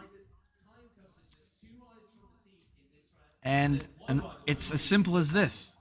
I think the B part of the combination was probably the fence that came down the most in the first round. So let's see how it behaves now in the jump off when the riders are going to be going as fast as they can to the finish line. So it's really as simple as this. Each team is going to send 2 riders. You're going to see the clock. If they knock one down, 3 seconds will be added into the running time. After both riders go, we're going to have a total time. The 2 teams with the fastest total time will advance to the gold medal match. The 2 teams with the slowest combined time will advance to the bronze medal match. In that last match, we have a 1-against-1, a heads-up match with the riders they did not use in this round. So our first team up, who finished 4th in round 1, that means they come back first in round 2. We have the Roadrunners. They're going to ride Caitlin, and they're going to ride Kyle. They're going to save Christian for that medal match. Again, here it's a matter of strategy. The only difference here is that the rail is not that important. It's not 4 faults. It's just 3 seconds, which many of the riders in this class can make up for those seconds. Exactly. That's why speed really matters here. You know, if you try to play it safe and jump around a slow clear, that may not beat someone who goes fast with 2 down. So you really have to put the pedal to the metal here. You have to be quick. You have to take some chances. With the Roadrunners going first, they know they have some strong teams behind them. They're really going to put the pedal down. They're going to give it their all here. Caitlin's going to start us off. She's riding Paulina. She did have, unfortunately, 2 down that first round. That's quite uncharacteristic for this horse. I would expect that not to happen again. No, me either. I think this horse, after having those rails down, is going to be really jumping careful. So we have fence 1 to 2. There's the 8 strides. We then roll back. She stays inside those Liverpools, back on this Oxer.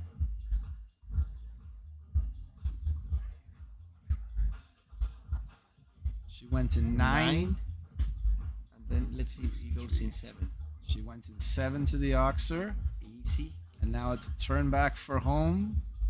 We have a vertical by the in-out gate. And they fly to the Major League vertical. She's checking up just a bit. Oh, And again, it's down. 39-29 is going to be that adjusted time. She actually landed and kind of took her time to that last fence, and she had it down. yes, the horse, she did a fantastic job the whole course, and then at the end again that vertical that came down so much in the first round takes another victim. Now that horse is naturally fast. She did do the leave out. She did the inside turn from 2 to 3.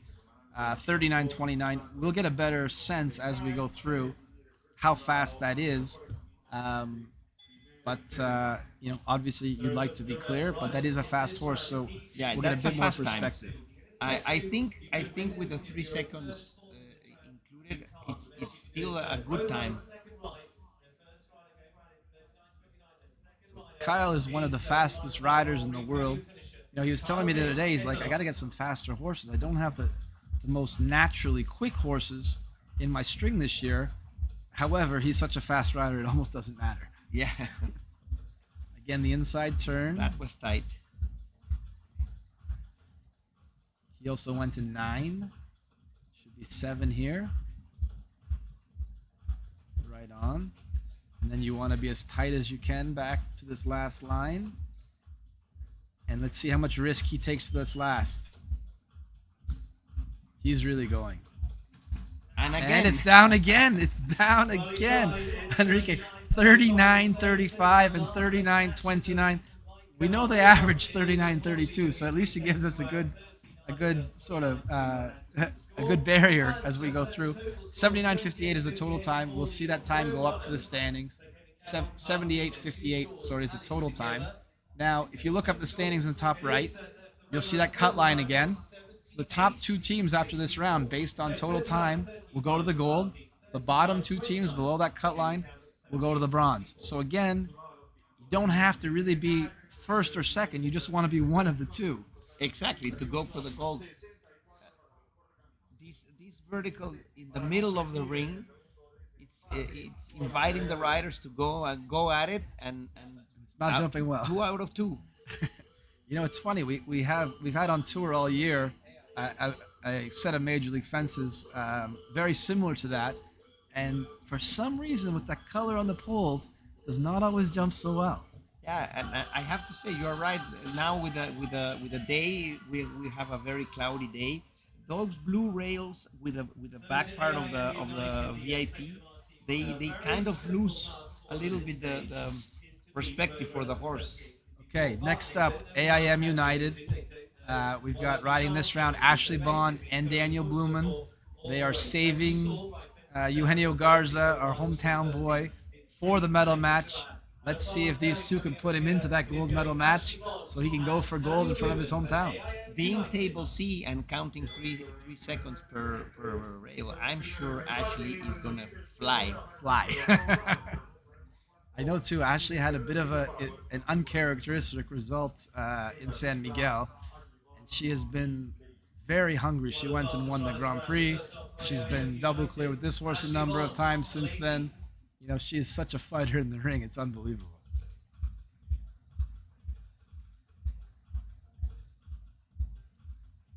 Oy. Oh, no. I was gonna say that tight turn to an Oxford with a horse that it's still freezing a little bit in the air was risky. And with this being table C, that's almost a disaster because the time it takes to circle back, that clock keeps running.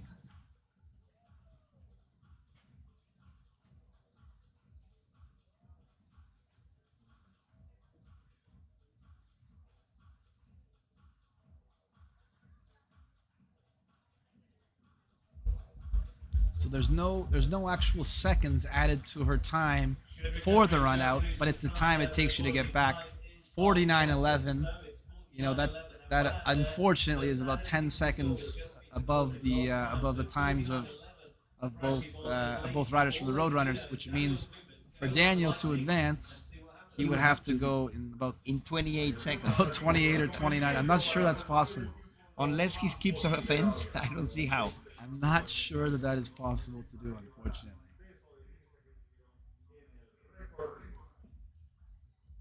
Since Ashley took the canter to go to the first fence, the mare was a little bit uncomfortable with a bit in the mouth or something was not. And it looks like Daniel may not participate in this round. He may have called it a day. I think he may have decided, 29 seconds is not possible, and he's decided to retire. That means AIM retires. They're automatically in the bronze medal match. They will be coming back fighting for bronze. It's an interesting strategy there by Daniel because there is still 2 teams to go, and you never know what can happen in show jumping, but they've tipped their hat. That's really going to open the door for both Eye Candy and Lucky Charms. We've had a few showdowns already, Eye Candy versus Lucky Charms. Here comes Eye Candy. They're running Connor Swale and Jacqueline Steffens. They're saving Paul O'Shea, as we call him, coach, for the medal match. This team has been, they're the championship leader. They've been consistent. They've been at the top. Connor's come in when Amy Miller hasn't been able to be here, and obviously put in a great first round. They know now if they can beat a combined time of 78-64, they will advance the gold medal match. So it's as simple as that, right? Right. If I would have to put my money, I think this team is gonna go and have a chance for the gold. Connor he's been so consistent and he's such a fast rider that I think if he can put a good first round, I think Jacqueline can seal it.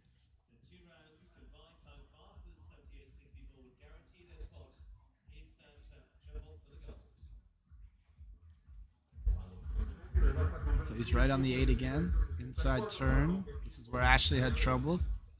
No trouble at all.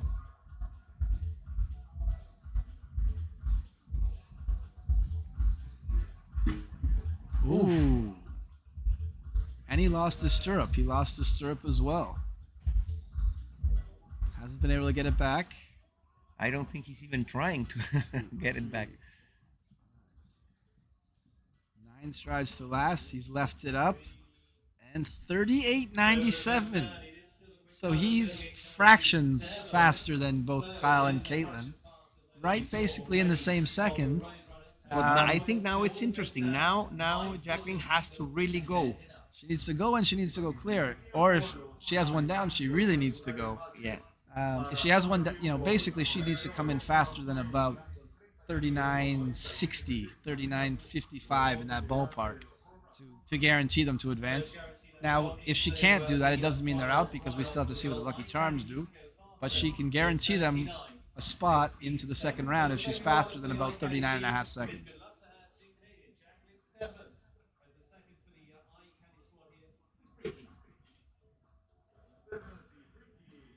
Oh, she already had the first fence down. Unbelievable.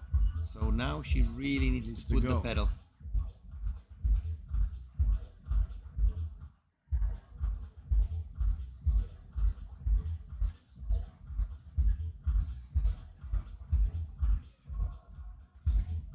Far away.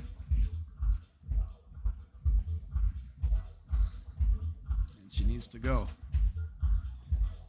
She's pulling up a bit. I don't know if she has time for that. She's home, but 39.57. We're going to have to wait for...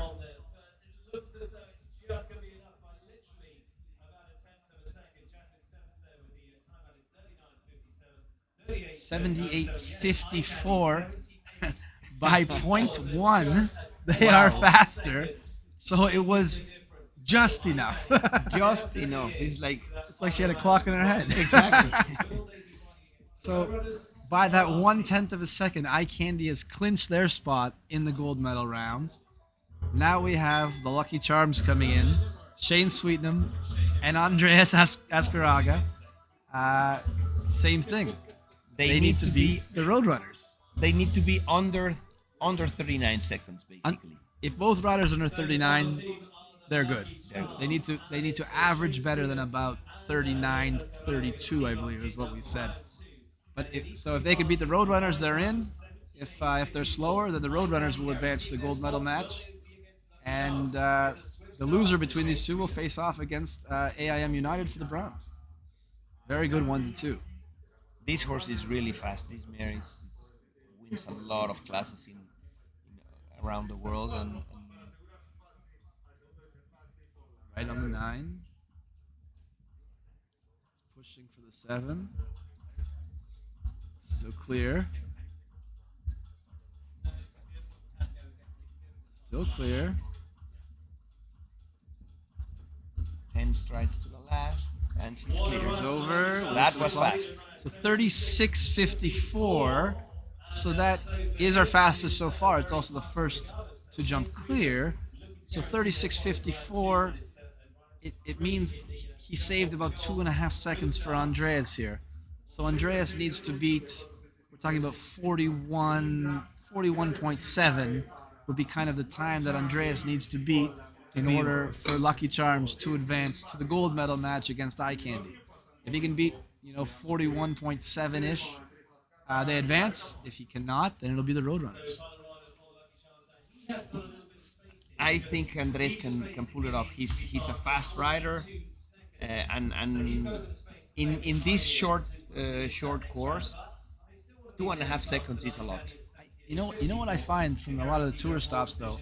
It seems like sometimes when you have so much time in your hand, things just seem to go wrong more.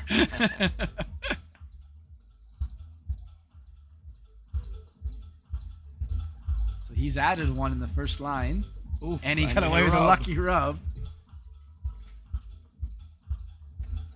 Again, a bit slow through the turn.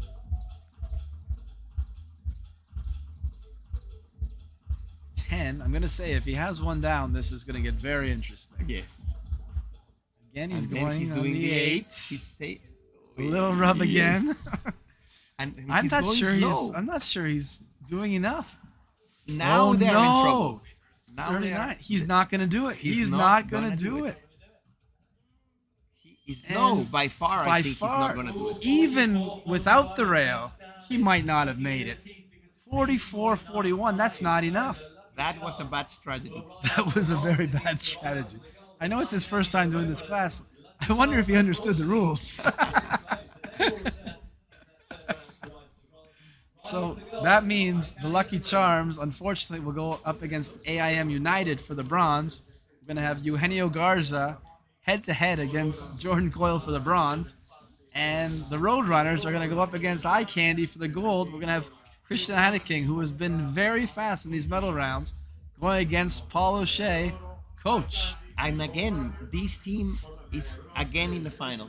Eye Candy has been so consistent throughout this championship. It's really been an incredible strategy, and we'll be right back after a few short messages with the gold medal match.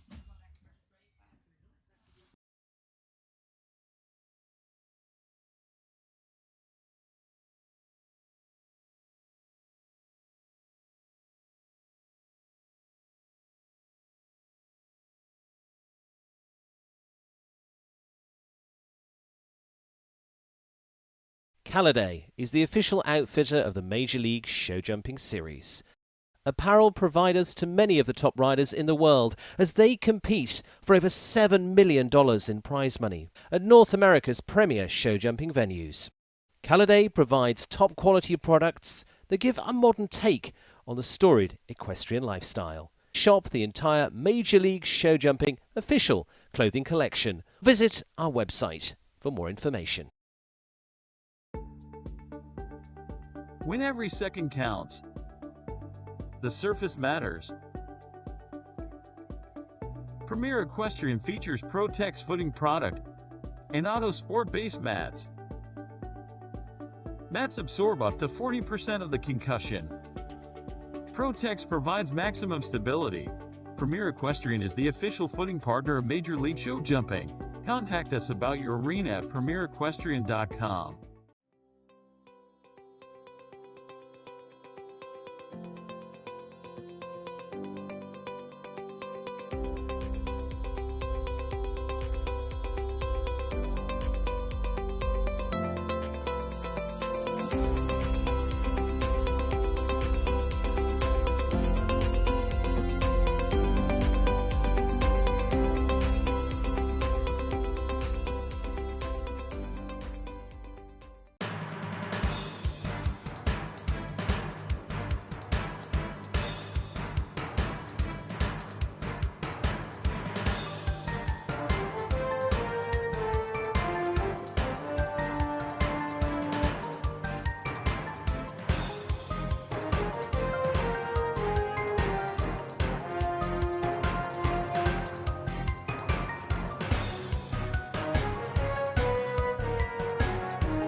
Okay, and we are back. This is when it gets interesting. It's time for the medal rounds. We're going to start off with the bronze medal match. We're going to have the Lucky Charms going up against AIM United. That's going to be Jordan Coyle for the Lucky Charms, head-to-head against Eugenio Garza, our hometown kid, we'll call him. So it's going to be the same course that we just saw, same scoring. You knock one down, 3 seconds added. That means, as we just saw with Andreas going around, you could be clear, and someone with one down could beat you if they're more than 3 seconds faster. Yes, absolutely. These two riders are really fast.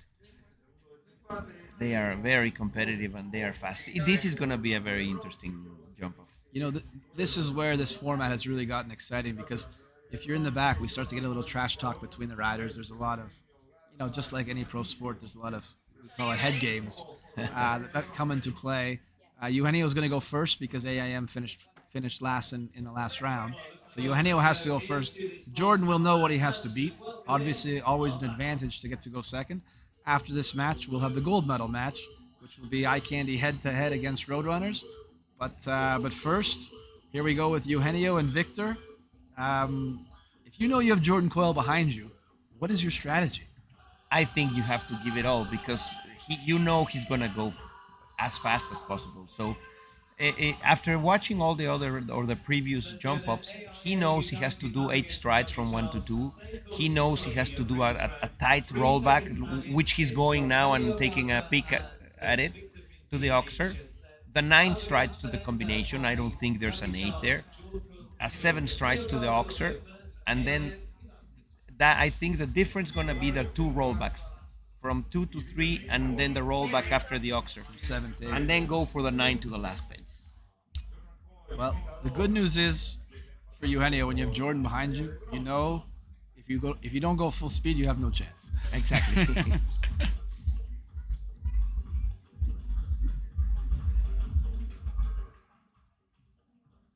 And we're off.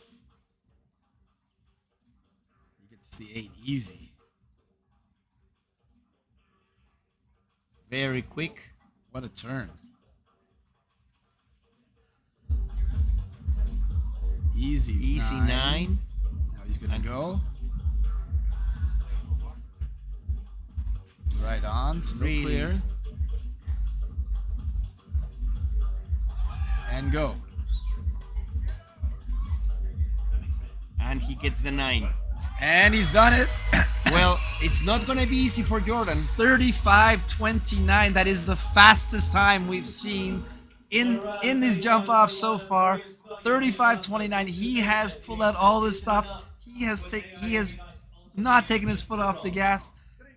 Jordan Coyle's got to be sweating a bit right now. Yes. Eugenio's horse has a huge stride. He made the lines easy, and he did fabulous turns in the rollbacks. So I don't think it's going to be easy for Jordan to beat that time. So this is how it works. Jordan comes in. He's got to beat 35:29. If he can do it, he's bronze. If he can't do it, Eugenio will have secured the bronze for AIM United.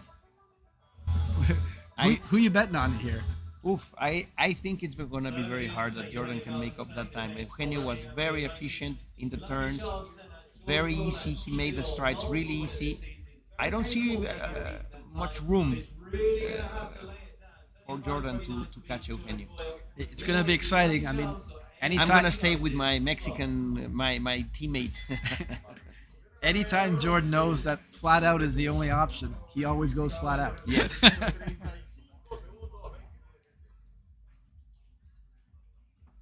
this horse is a bit of a different type. It's probably a bit of a smaller stride, a bit of a smaller horse, but very quick across the ground. Easy, the 8. He's on the same stride so far. Let's say 1 stride extra in that turn.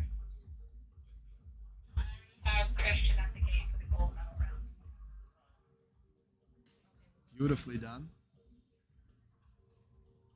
Let's see the rollback. This is close. He's really going to have to go. I don't think he has it. He's pulling a bit. He's pulling. No, Yeah, look at the he's clock. not gonna make it. 36:06. He does not have it. Eugenio Garza has secured the bronze medal for AIM United. He's going to be a little upset he wasn't in that gold medal match, but what a performance by Eugenio today. I think Jordan made the rollback turn to the vertical and jump a little bit to the outside, and he was not able to do the 9 strides that Eugenio did to the last fence. Yeah, it forced him one more to the last, and that was probably the difference in those 2 rounds. So we know now AIM United will be the bronze. Now it comes down to our gold medal match. Eye Candy, they're going to be riding Paul O'Shea against the Roadrunners. They're riding Christian Heineken. Now, I have to say, and we've seen this a few times now, Christian Heineken's horse is very fast, and he has been able to secure a few medals with 1 or 2 down. Wow. So don't underestimate Christian. Now, he's going to have to go first. We now know Eugenio's the fastest time we've seen in about 35.29. So we know that's the fastest time we've seen. Christian has to go first. Paul will know what he has to beat. Paul is also on a little bit of a younger horse in Hellcat. You know, he doesn't have Squirt Gun that he's used for the first half of the tour here. So this could be quite the match. I think Christian's horse is a little bit more the type of like Eugenio. So bigger stride. He's going to do the 8 easy. Now he's going to needs to be quick in the rollback to the Oxer, and then he's going to make the 9 easy and the 7 easy. And I think he's going to do the 9 to the last with his horse. I don't know Paul's horse that much, but I think if he can do jump clear, I think it's going to be a fast time. The only thing I know with Paul is no matter what Christian does, it's possible for Paul to beat it. Yeah, that's true. All right, here we go. So we're looking for 8 from 1 to 2.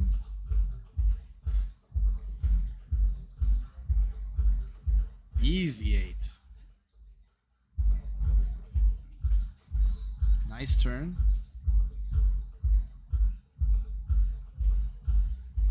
Easy 9. And now we look for 7.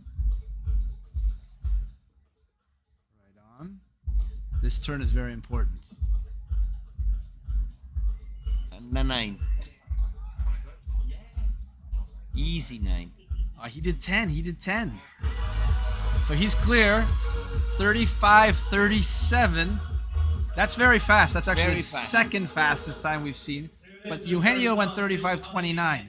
So we do know that can be there's a little bit of the door open. So what do you think of that strategy? You know, he was very fast. He decided to add 1 to the last. He probably saw both Kyle and Caitlin both had that down on his team in the last round, and he probably made him think twice about going in 9. That's probably the only place he left the door open here. Yes, that's true. And like you said, Paul is capable of doing it for sure. So here goes Paul. He's been in this position a number of times. He's been on the top of this podium a number of times. I know we've got Erica Hatfield at home. You know, one of the biggest supporters of show jumping. Her father Al is here. He's been here all week, sort of cheering on the team and being the owner on site. Paul, one of the absolute most clutch riders there is. He's got, just like the last match, he's got quite the task ahead of him here. Yes. Like I said, I don't know Paul's horse, but he looks in the type that he's a fast horse. And Paul is a fast rider, so I think they are definitely capable of doing the time. We saw already Eugenio going faster, so we know it can be done. We just saw Paul also rehearse that inside turn from 2 to 3 there at the end of the ring. Last to go to Paul O'Shea and Hellcat, the iCandy team needs to be faster than 35-37 for the team that currently top the championship. And it's looking here. So I'm trying to think back. I don't think the Roadrunners have been at the top of the podium yet. They've had a lot of podium finishes, but I don't think they've been at the top yet. Easy the 8.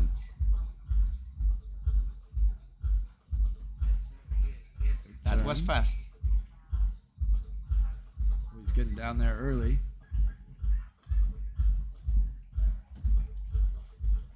He had to do the 8 the way that he came out of that combination. He's going to have to take a risk here. Gotta go. He's gotta go. Let's look to the clock. 35:48. It's not gonna be enough. The Roadrunners are gonna take the win today. We have .1 between first and second.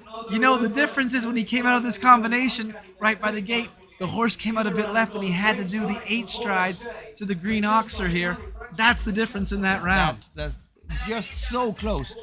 All the times, Eugenio's time, and then Christian's time and Paul's time. It's just 100 of a second between each other. What an unbelievable finish. So the Roadrunners are going to take their first podium in this 2021 championship. Well deserved, as I said. Kyle King, Caitlin Campbell, and Christian Heineking. They've really been growing as a team and coming together, and they've been knocking the door all year. And they've been so consistent. To have them break through today, I know Steve Hankin, their team manager at home, is going to be absolutely ecstatic, and Rob Meadows. And, you know, so the Roadrunners are going to be coming home. Tour stop 9 and 10 are at the Desert Horse Park in La Quinta, California. And the Roadrunners are going to be coming home as the winners of Stage 8. That's going to be quite the homecoming for that team. And Eye Candy is going to grow their lead again a little bit more after that amazing performance today.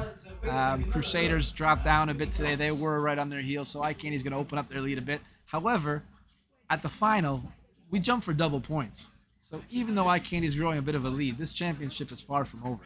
Yeah, absolutely, it's far from over. And I'm sure we're going to see very exciting performances in the desert, and definitely with the double points on the final. Absolutely nobody's dead yet. Let's just talk a little bit about the history of this unbelievable facility, La Silla. I know this venue is probably very close to your heart. Tell us a little bit about the history of La Silla. Yes, La Silla started, Mr. Romo started La Silla in the 90s, and it was part of the first Triple Crown that was in those times. With it started with Spruce Meadows and Aken, and then it became the Triple Crown with Valkenswaard and Aken and that inside turn. It was probably in those times the most impressive and most amazing venue in the world. The top European riders would come every year to the show here. And for us, definitely was an honor to have this venue in Mexico. I was in those times starting my international career, and we had a qualification system for the Mexican riders to be able to come and show. And all right, here we go. It was amazing shows from 1 to 2 in those days. So La Silla has been not only promoting the sport with the venue, but they also have a fantastic breeding farm, which is just 1.5 hours from the city of Monterrey in Montemorelos, and they have produced some of the top horses in the world.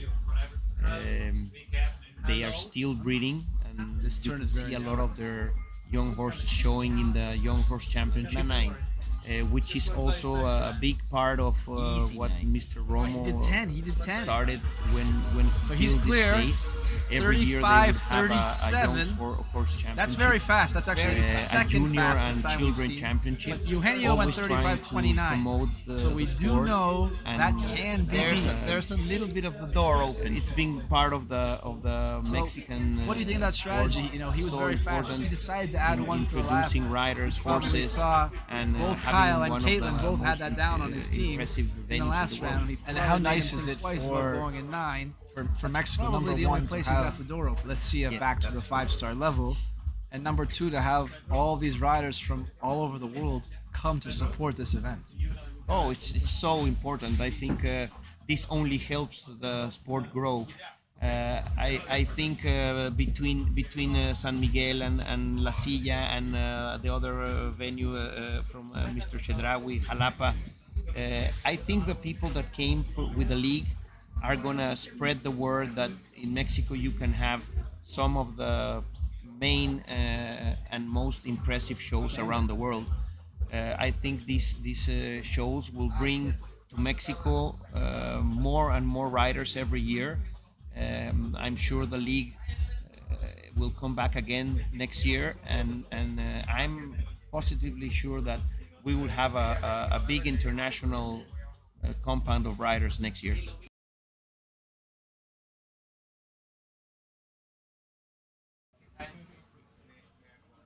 You know, it's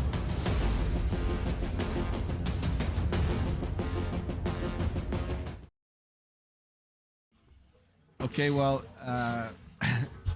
Enrique, thank you so much for sitting in with us today and telling us a bit about Lucia and helping us broadcast this class today. We'll now turn it over to the arena and get ready for awards. Thank you very much to En you, Banorte, and nos thank you. preocupamos por I hope encontrar that people nuevas enjoy maneras the de show, reafirmar nuestro and compromiso con el we'll see medio you at the ambiente. desert. Por esto creamos el Fondo Sustentable de Banorte, para poner al alcance de nuestros clientes los títulos de empresas que destacan por sus prácticas sustentables y que ofrecen grandes rendimientos. Forma parte de una alianza entre Banorte y Franklin Templeton, una de las compañías líderes en inversiones a nivel internacional. Con Norte ESG, inviertes en un mejor fondo y en un mejor futuro. Banorte, el banco fuerte de México. Caliday is the official outfitter of the Major League Show Jumping Series. Apparel providers to many of the top riders in the world as they compete for over $7 million in prize money at North America's premier show jumping venues. Caliday provides top quality products that give a modern take on the storied equestrian lifestyle. Shop the entire Major League Show Jumping official clothing collection. Visit our website for more information. When every second counts, the surface matters.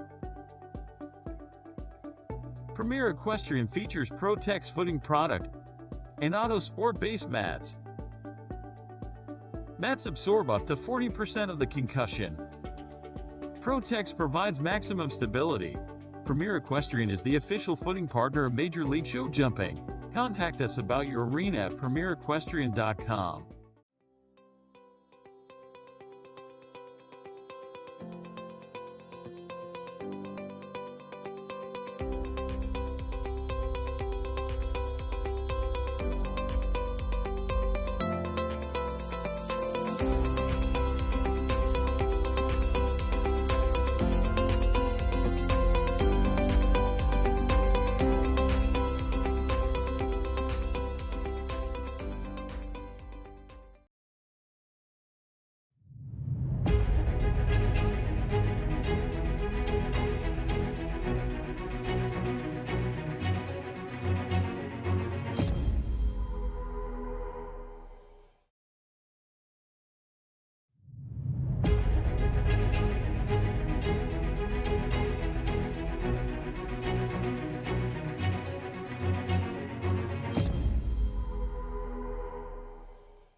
Somos ArcelorMittal, compañía líder en producción de acero y mineral de hierro a nivel mundial. El acero es esencial para la infraestructura, la transportación y los edificios en los que vivimos y trabajamos. Brinda la energía que es el alma de nuestra sociedad. Protege los productos que compramos y crea los electrodomésticos de los que dependemos. Y cuando fabricamos acero, creamos subproductos valiosos, lo que ayuda a reducir nuestro impacto ambiental.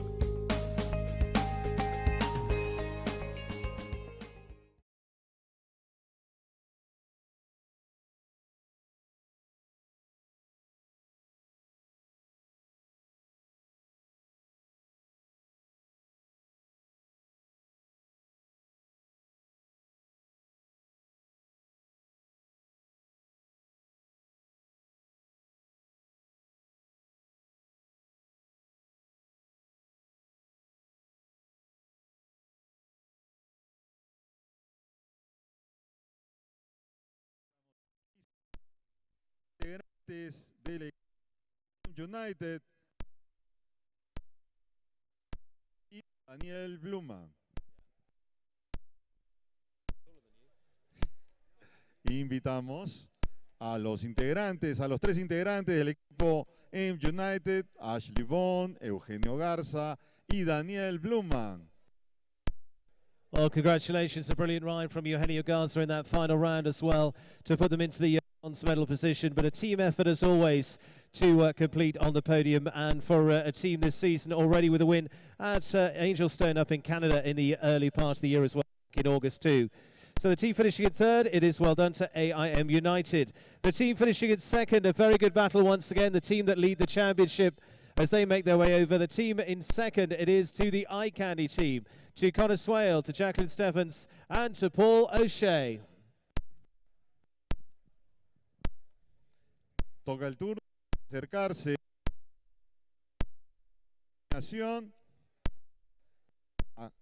el equipo Eye Candy, integrado por Connor Swale de Irlanda, Jacqueline Stephens de Canadá y Paul O'Shea de Irlanda, equipo que se adjudicó la medalla de bronce el día de hoy.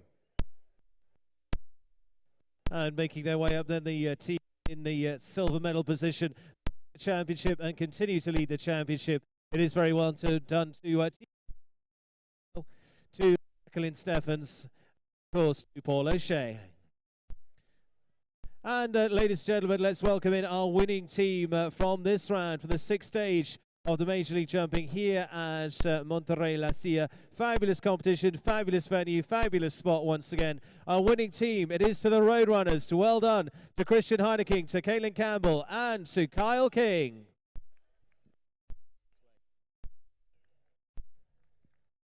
Damos la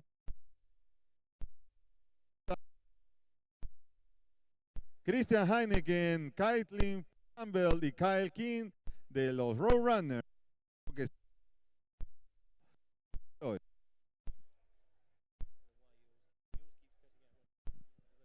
So congratulations to our top and winning team making their way over. It is very well done to the team for the Roadrunners, making their first win of the season and their third appearance on the podium. Heineking, Caitlin Campbell, and Kyle King.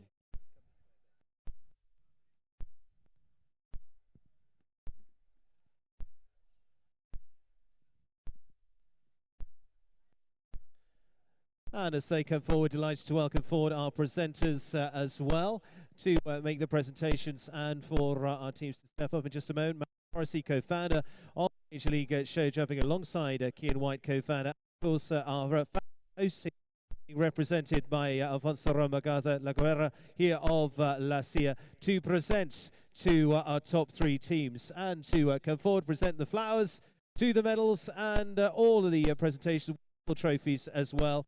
And to come forward to step up on the podium, the team in third. It is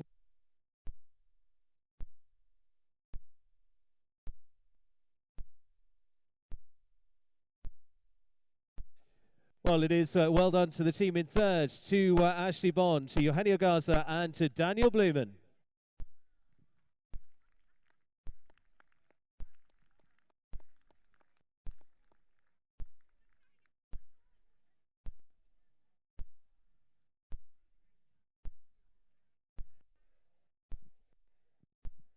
Hacen entrega de las medallas King White, cofundador de la Liga, de la Major League, Matt Morrissey, cofundador de la Major League, y el señor Alfonso Romo Garza Lagüera por el Club Hípico La Silla. Felicitan y entregan las medallas correspondientes.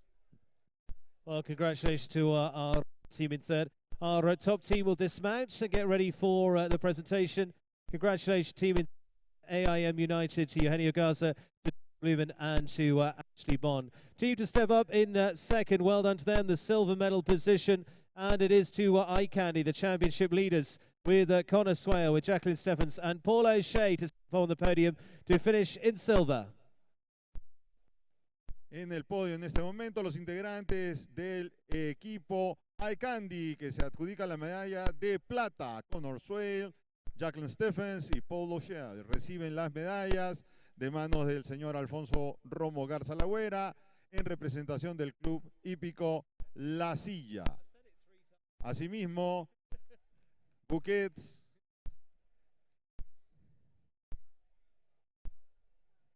y la felicitación de los cofundadores de la Major League, señores King White y Matt Morrissey.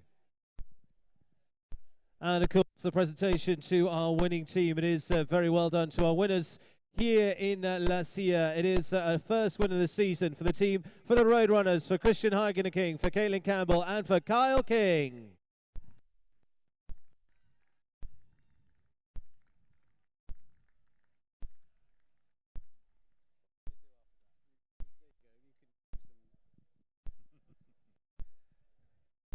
Medalla de oro para los integrantes de los Roadrunners, los Correcaminos. Entrega la medalla el señor Alfonso Romo Garzalagüera por el Club Hípico La Silla. Reciben buquets y felicitaciones de parte de los cofundadores de la Major League, señores King White y Matt Morrissey. Las fotos de rigor para el recuerdo de este grato momento en La Silla, Monterrey, México. And they can hold aloft their flowers, and we'll get a photo of our top three teams. Well, to each of them, top three teams, to AIM United, Eye Candy in the silver, and the winning team to the Roadrunners.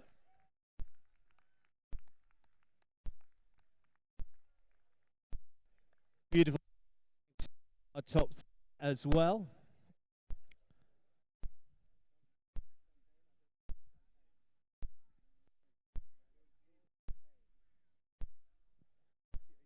Well, we're just going to retrieve the flowers because we're going to swap it for champagne. Congratulations to our top three teams. The bit that they all enjoy. It's a cool afternoon, so they don't mind getting wet at all. And as we will head over with three wonderful baskets of champagne. Of course, they've also got those wonderful mementos as well from the horseshoes to those beautiful trophies too. And to hand over everybody else who's nearby. Take cover. Ladies and gentlemen, champagne moment for our top three teams. Well done to the Roadrunners.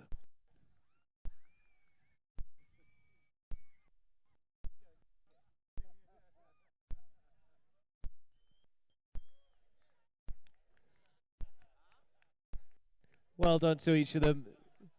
Thank you, Ashley. Daniel Bloom is keeping his for later. And well done to our top three teams. And you follow the league jumping team competition coming up over the next few weeks. Not next week, but the week after. It is going to be a couple of weeks' time at the Desert Horse Park in California for two final stages to decide the championship. As you can see from the camaraderie, it's a fantastic, fun competition for them as well. Good prize money on the line too, and well done to our top three teams. So set to remount our top team for the Roadrunners, but well done to each of them. I Am United in the bronze, to Eye Candy in the silver, and to Roadrunners, our winners. Felicitan mutuamente los medallistas de bronce, de plata y de oro. AIM United, Ashley Eugenio Garza y Daniel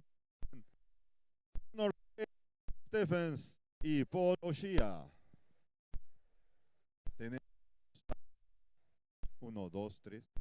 Tenemos también a Caitlin Heineken, Kyle King, Roadrunners. Invitamos a nuevamente a los integrantes del equipo Roadrunners que se adjudicó la medalla de oro.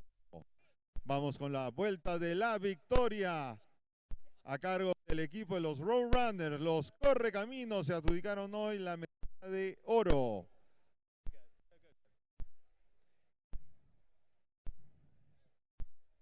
Caitlin Campbell, Kyle King, Christian Heineken, the lap of honor for the winners of today.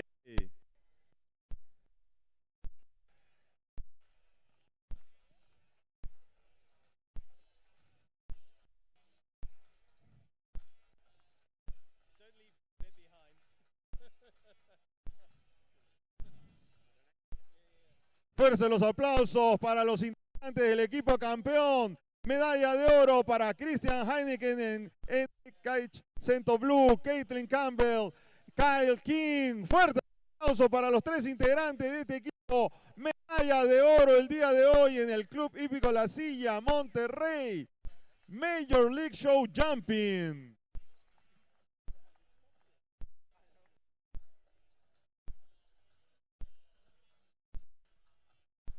Well, congratulations to our winning team as they head on round. It is Kyle King to Christian Heineking and to Caitlin Campbell. Welcome to each of those. Team win for the Roadrunners. Sarah on the team as well. It is a effort throughout the season. And of course, it's going to be auction time very shortly indoors.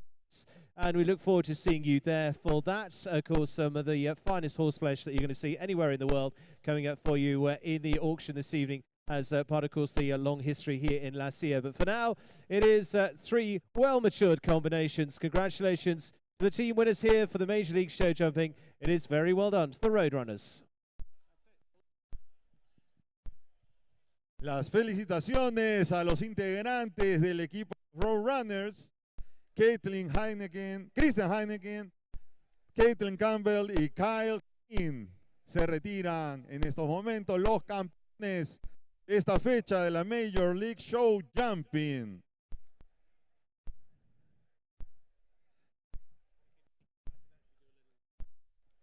Well, as you can see on the board as well, you can see the team standings, how they changed it around. Eye Candy now with a substantial lead, back to 11 points difference, 54 at the top of the table. Roadrunners taking over from Crusaders in second place, in fact equal second with the Crusaders. So Roadrunners and Crusaders equal second. This is heading into the final 2 stages in California.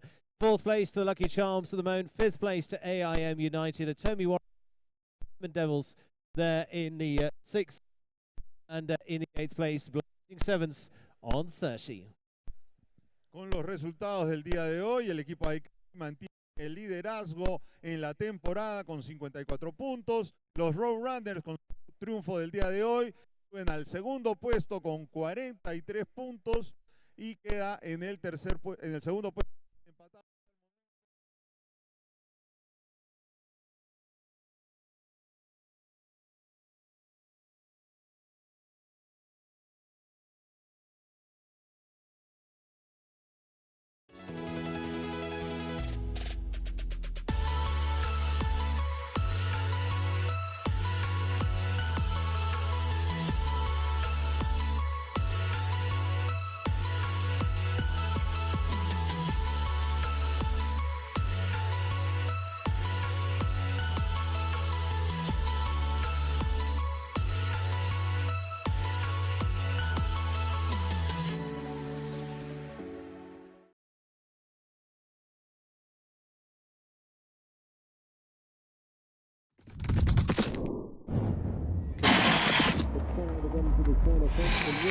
We have a new